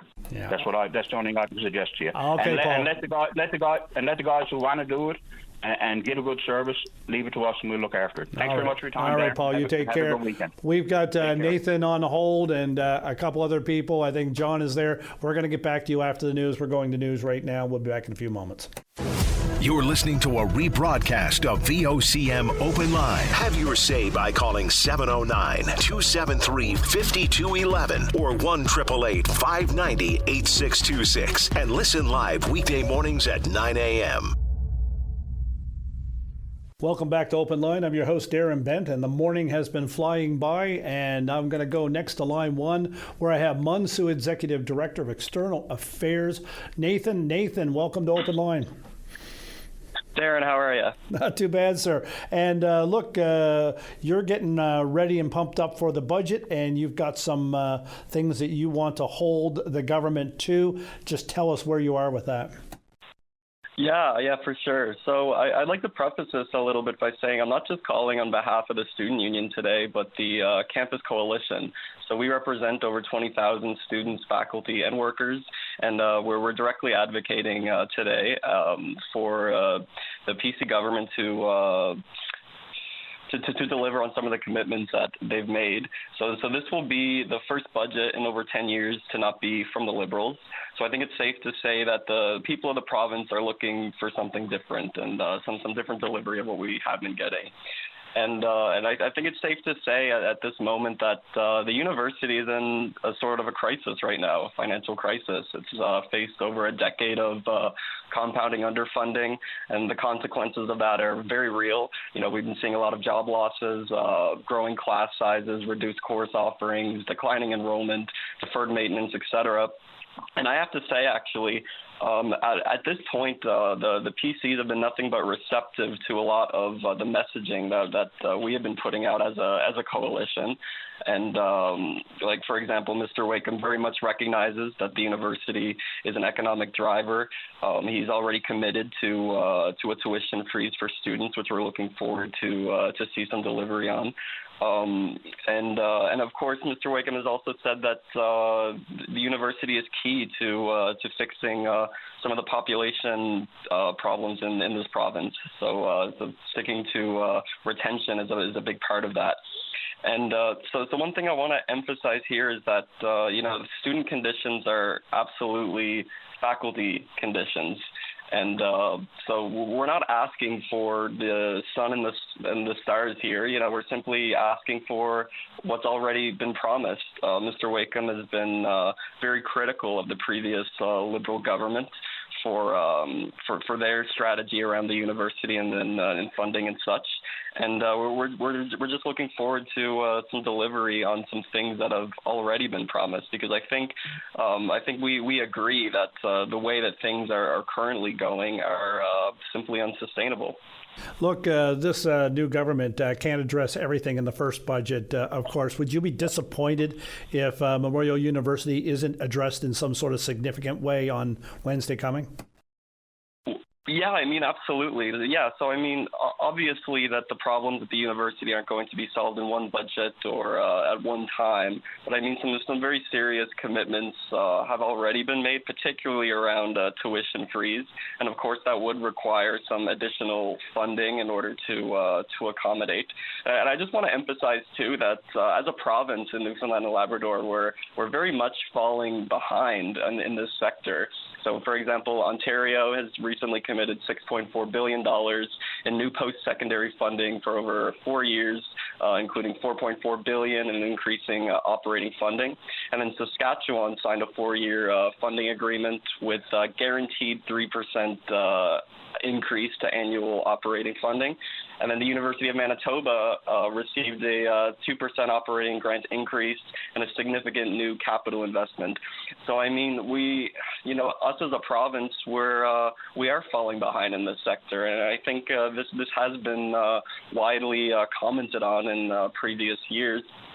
That we need to be proud as a province to have this university, and we need to be competitive federally and internationally even. And in order to do that, we absolutely need to see some significant effort being made by the government to address some of these shared problems we're having.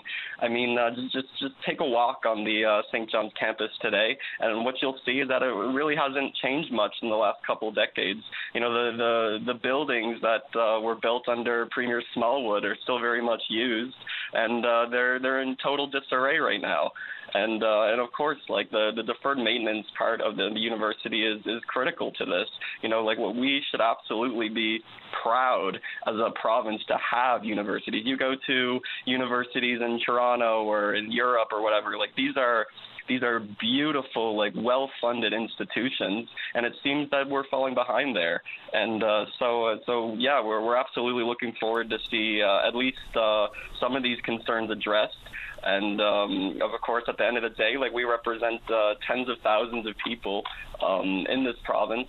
Memorial University is a huge economic contributor, and of course, it needs the proper care that it hasn't really been receiving in recent years. Okay, so Nathan, other than parents and people out there and students, I suppose, that are actually dealing directly with the university or looking to the university for themselves or their children, the general public out there has had this sense over the past few years that there's some instability in the leadership at the institution. Are you getting any sense that there is some more stability there now, and that puts the university in a better way for the future, and of course in its dealings with representing to government and the stability of the entire programming sector for the university across the province?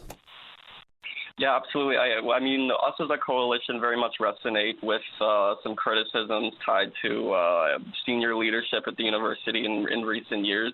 And I think right now we have the opportunity to actually make some notable changes. And I think one big thing with this new PC government is that they have very much communicated that they're willing to take initiative and leadership on behalf of the university. It's been said over the last couple of years that, the university is an autonomous entity, so we don't really have much of a say in that. But it's clear that, there does need to be some strategic direction. The government needs to be looking at the university as an integral whole to solving some of our shared problems in this province, such as population retention, such as development, economic boom, etc.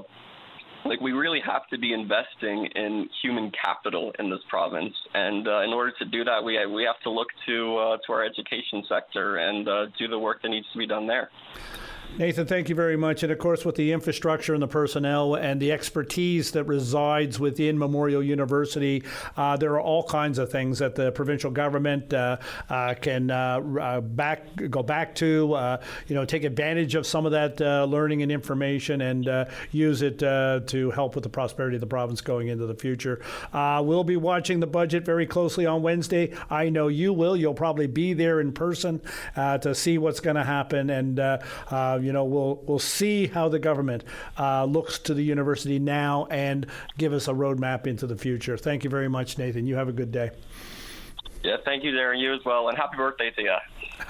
It's not my birthday, but anyway, I'll take it, Nathan. You take care, and we're going to go to break now, but we're going to come back with John, Sky, and we got a couple other people in the queue. You're listening to Open Line, and we'll be back in a few moments.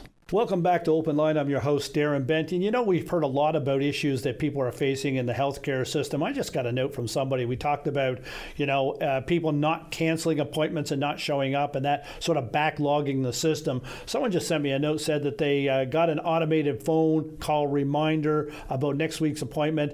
You call or to confirm or to cancel. They called the number. It rang 57 times. They got cut off. They tried it 3 times. Same result, no answer. Part of the problem. So anyway, people that even try to help themselves with this are running into brick walls. I'm going to go to line 4 where we have John. John, good morning. Welcome to Open Line.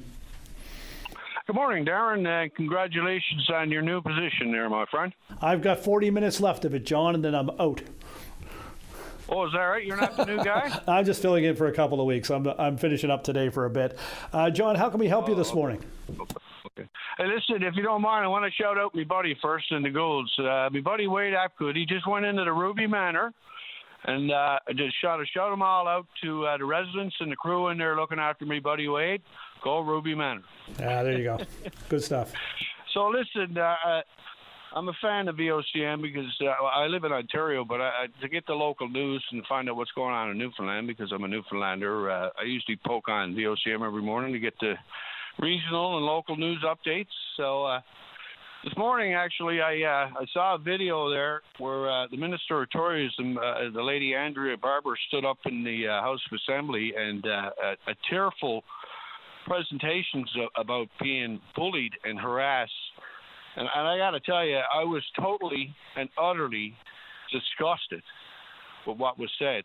And I cannot believe that there are people out there on this social media, and I don't participate in social media. And the reason I don't participate in social media is because it's harmful to children. But obviously now that's not the case either, is it? So it's also harmful to adults as well. And I say to those people out there who made these posts, or anyone for that matter in this position that have stood up and bullied and harassed this woman, like, shame on you. What if it was your daughter? What if it was your wife? What if it was your sister? What if it was your husband? What if it was your son? What if it was your brother? I say to you people, shame on you. Whatever you've been taught in your life, and taught even your own kids to be disrespectful and shameful and harass other people, it's not okay. I'm telling those people now. You need to go stick your head in the sand, if not change your ways, because change is here. And it's just utterly and just ridiculous. And I was in a position of leadership for many years at a company that I worked for. And when it came to harassment and bullying, and particularly with girls, it's something I did not stand for whatsoever. And if you were going up the flagpole, you were coming with me. And if you lost your job, so be it. But obviously I can't hold these people accountable because we're just living in society. But I'm going to take accountability right now and let them know what you did to this lady was ultimately wrong. And you should be ashamed of yourselves, whoever you are. You should be ashamed of yourselves. 100%, John. You know, it goes over the top, of course, because social media, you cannot control it. It's everybody for themselves out there. And, of course, people tend to think that they're just saying it out into the air, that it doesn't land anywhere. But you're right. It lands on the family. It lands on the person. Even if they're not on social, somebody that they know or love or care about is there, and they see it. Absolutely. And the piling on is makes it even worse. And, of course, it doesn't go away. You know, politicians back in, 30, 40 years ago would make mistakes, and then 2 or 3 days later, after they've apologized or come clean or whatever, it would be gone. But in this day and age, it just lingers and hangs. It's ridiculous. I'm telling you now, it's not stood for this to happen to this lady. Is just utterly ridiculous. And I just say to the Minister of Tourism, or the people of Newfoundland and Labrador for that matter, because, I mean, VOCM, this program is the voice of Newfoundland and Labrador. And if these people are listening to this program, what you did was wrong, and you should be held accountable. And if you're still doing it, you need to change your ways. And if you taught your children to be like what you're doing, you need to change their ways too. It's the only way we move forward. And I just want to say to the minister before I hang up, the scars that you've received from this abuse and this racism is basically a form of racism as well. The scars you've received from this, ma'am, use it as a strength to lead and to move forward. And all we're asking is that you do the best possible job that you can do, ma'am. And good for you to take a stand against these people, because I stand with you. Well, I'm listening, and I'm sure there's others as well. John, thank you so much for your call this morning. Thanks for weighing in on this matter. And of course, it took the minister up in the House yesterday in an emotional, statement, point of privilege statement, and all of a sudden you're seeing some turn in the social media world that is going more along the lines of what you're saying. But it shouldn't have went that far. And of course, look, man, I'm on social media. I use it for basically 3 or 4 things. I wish people happy birthday. I share information. I check out Marketplace to see if there's something there that I'm looking for or something that I might be interested in anyway. And I think probably, John, the most valuable thing I use social media for is sharing pictures of my dog. And sometimes I'll appear in that picture with my dog as well. And that's what social media is good for. It's not the place for you to get on and pile on to people like they don't exist. The people on the other end of your comments, they absolutely exist. Their family exists.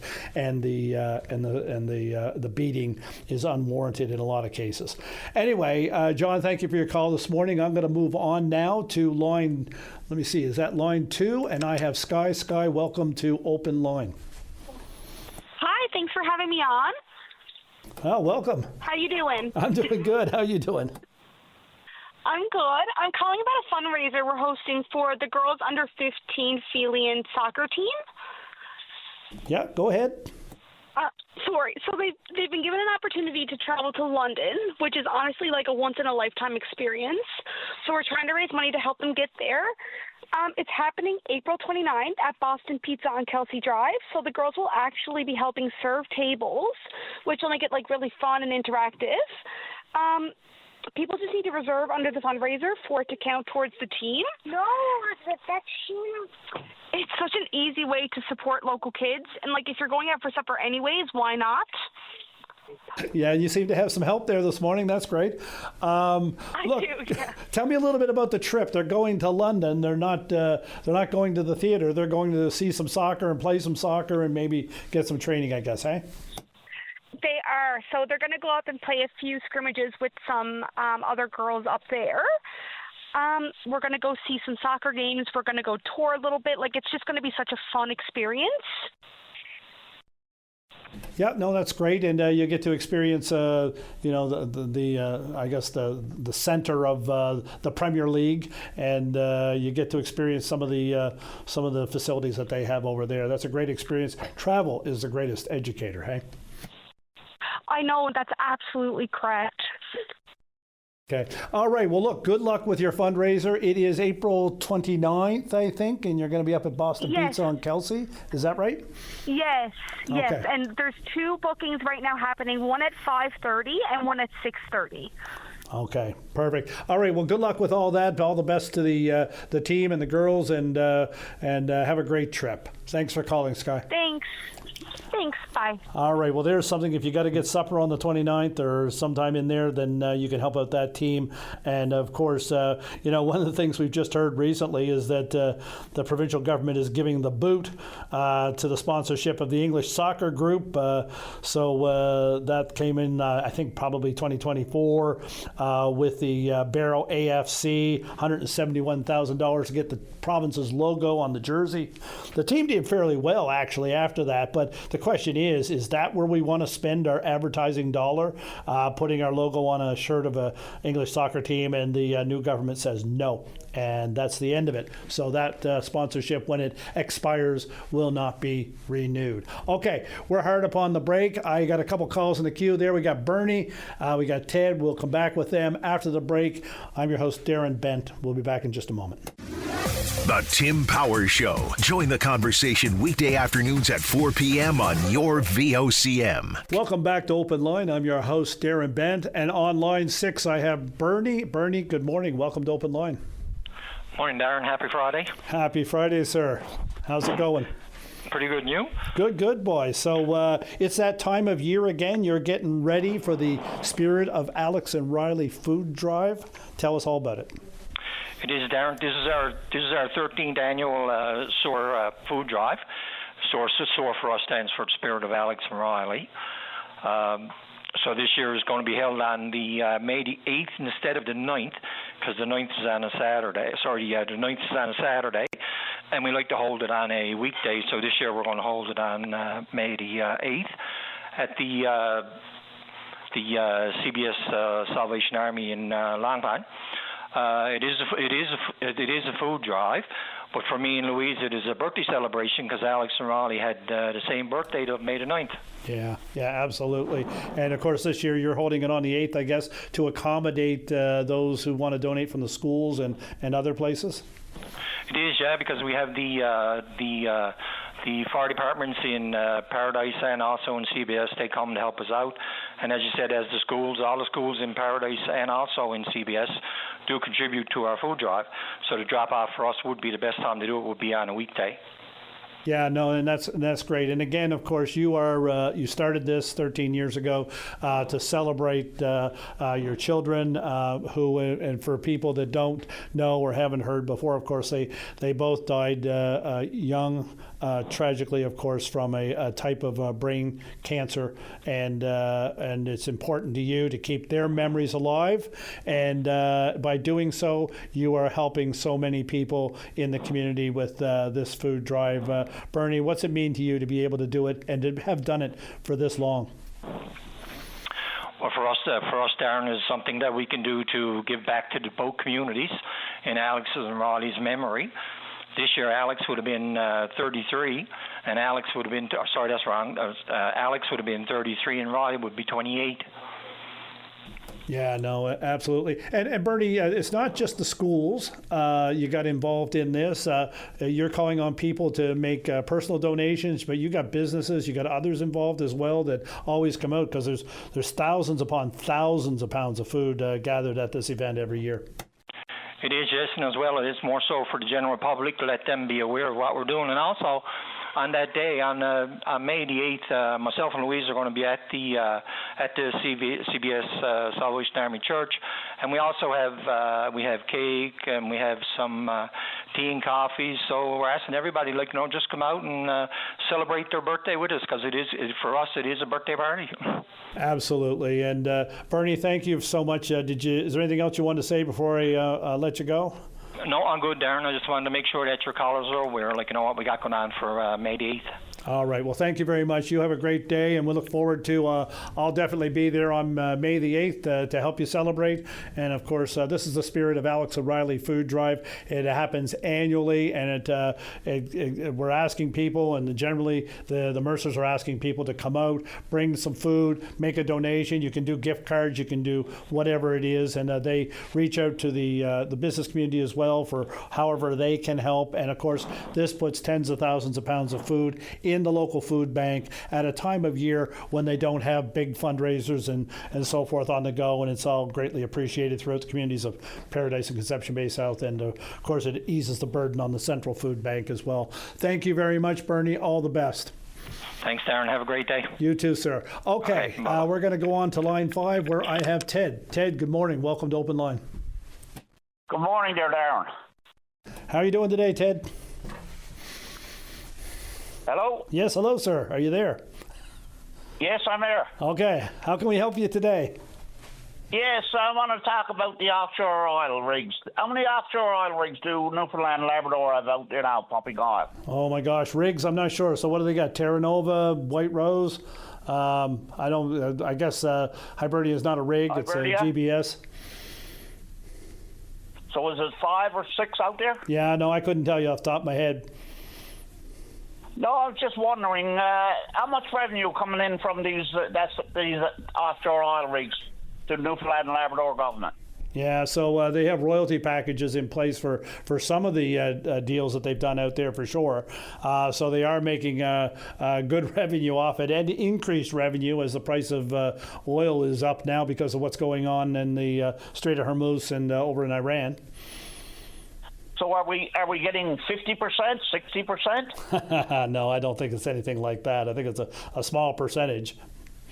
What percentage? Yeah, so this is the thing. So, Ted, I'm going to ask you this, Ted, and if you could, help me. But you're trying to grill me with questions about the offshore that I can't answer. What is your point? You get to that and let us know what your point is, and we can maybe go from there.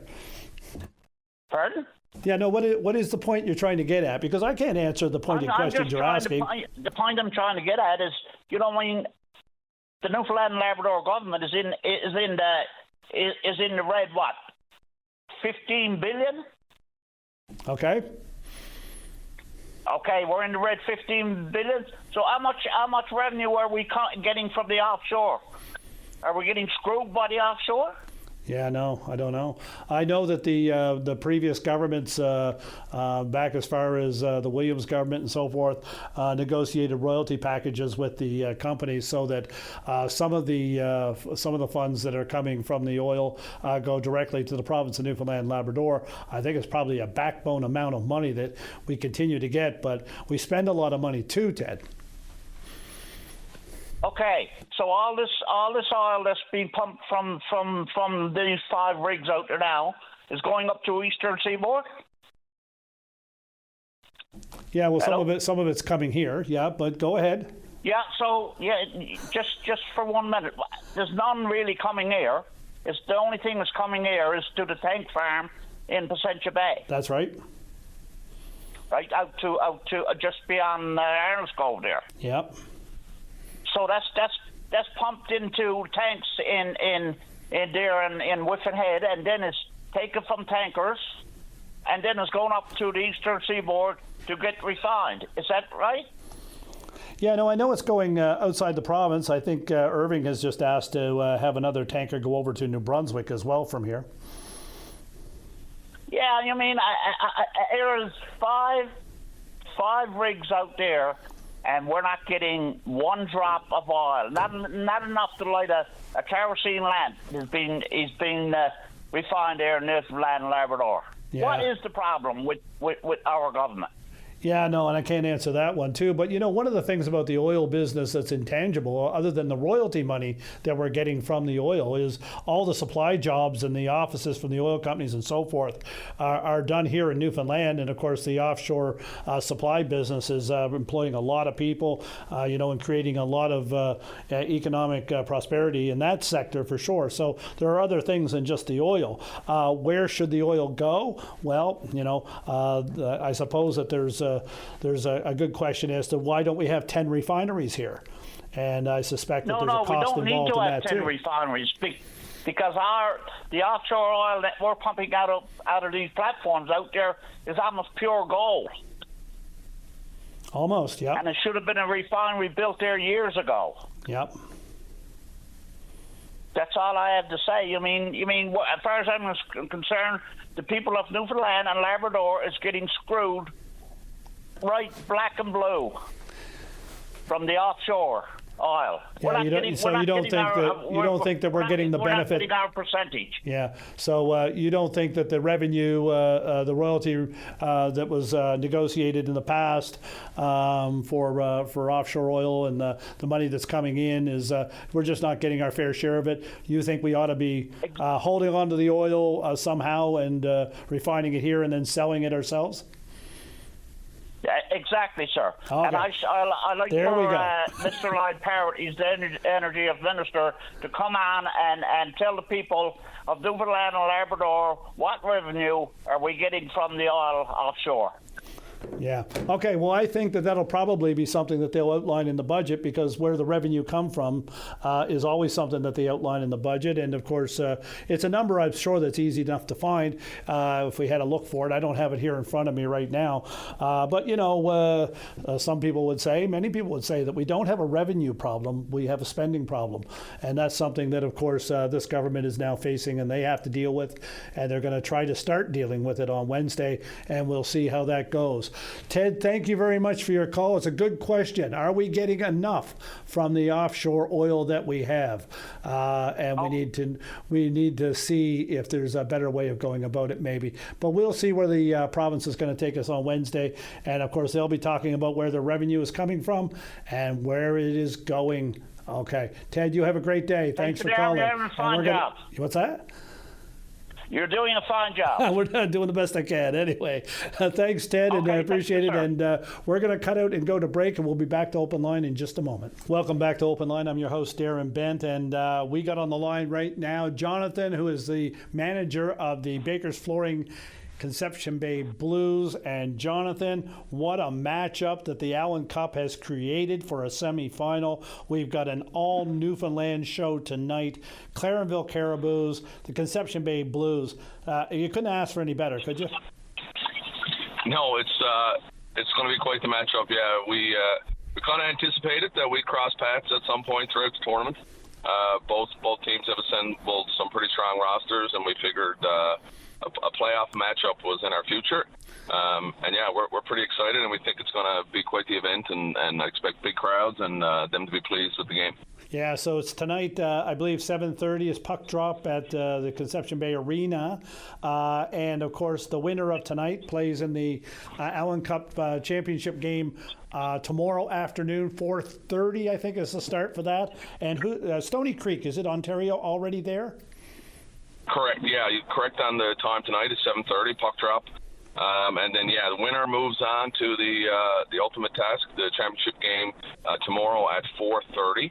And yeah, you'll face Stony Creek, who earned their way in there with a win in the ultimate double life game against Clarenville in double overtime. It's quite the game to watch. So whoever gets through tonight got a big task ahead of them tomorrow, but I think either team is up to the challenge for sure. Yeah, and the Blues have had a bit of a road to get to where they are tonight too, because you've been playing basically every night for the last 3 nights. Yeah. So we finished third, which meant playing a quarterfinal as well. So we played that last night, and were successful to beating the defending champs, Wentworth, at 2-1. Another really exciting game. I think every game in the tournament has been 1 or 2 goals for the most part. So it was a bit of a nail biter at the end, but the boys were able to pull it together, and we're excited at the opportunity here to get into the championship game in our home rink in our hometown.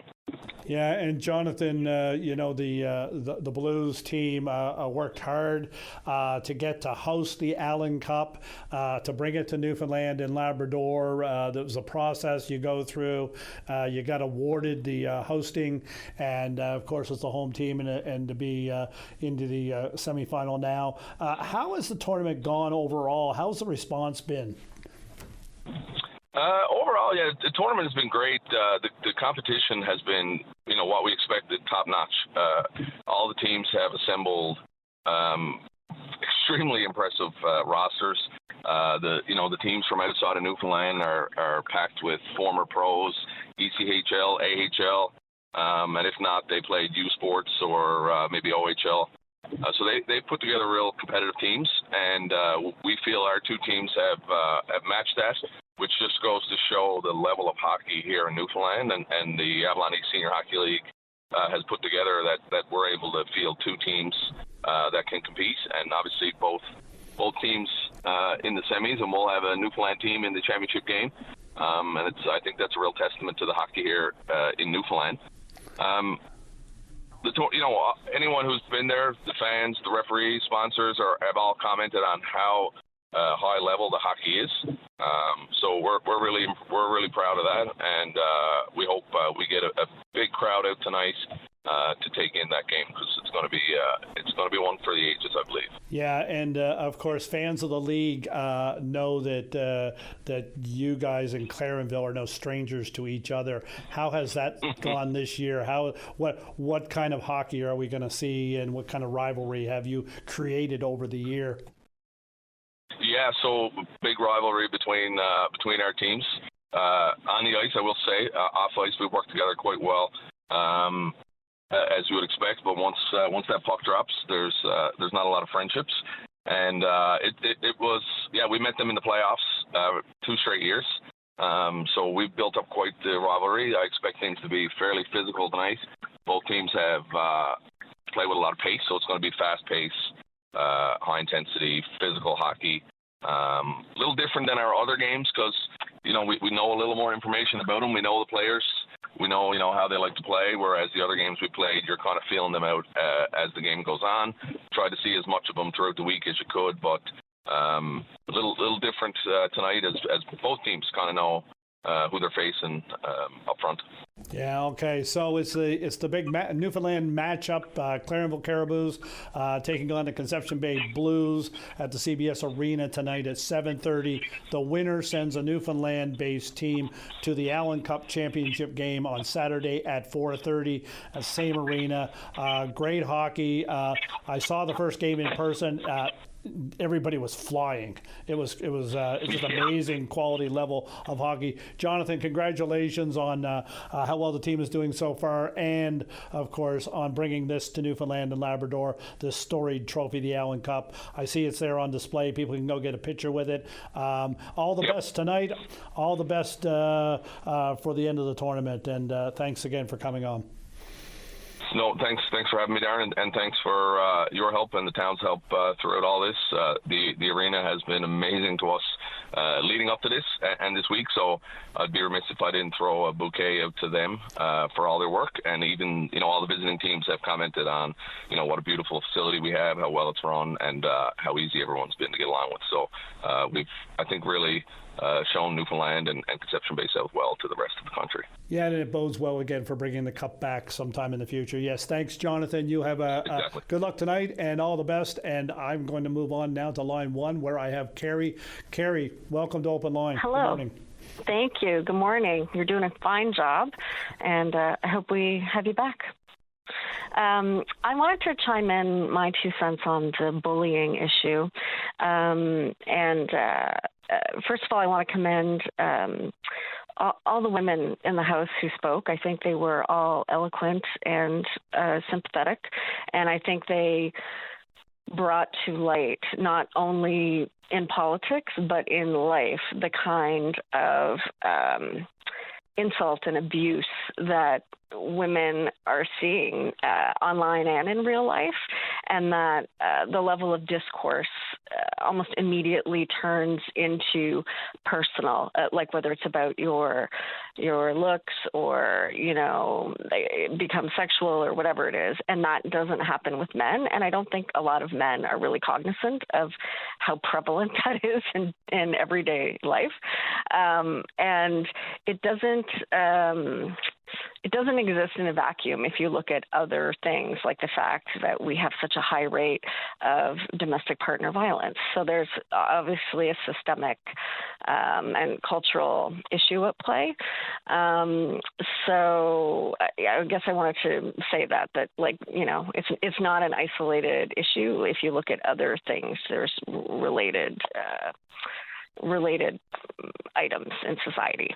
I did want to say that I did watch all of the coverage from the House, and I'm going to start off by saying that I think the minister in question is genuinely well-intentioned. I think she owned her mistake and apologized for it, and I believe she was completely sincere.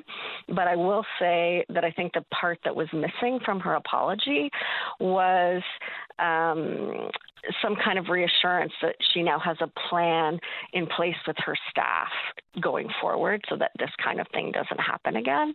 Yeah, and I mentioned yesterday too, Carrie, because in my history of dealing with communications over Confederation Building, I am sure that that's what they would have been talking about. Okay, we have to have a strategy going forward. But no, I don't think she mentioned that when she did stand in the House, though.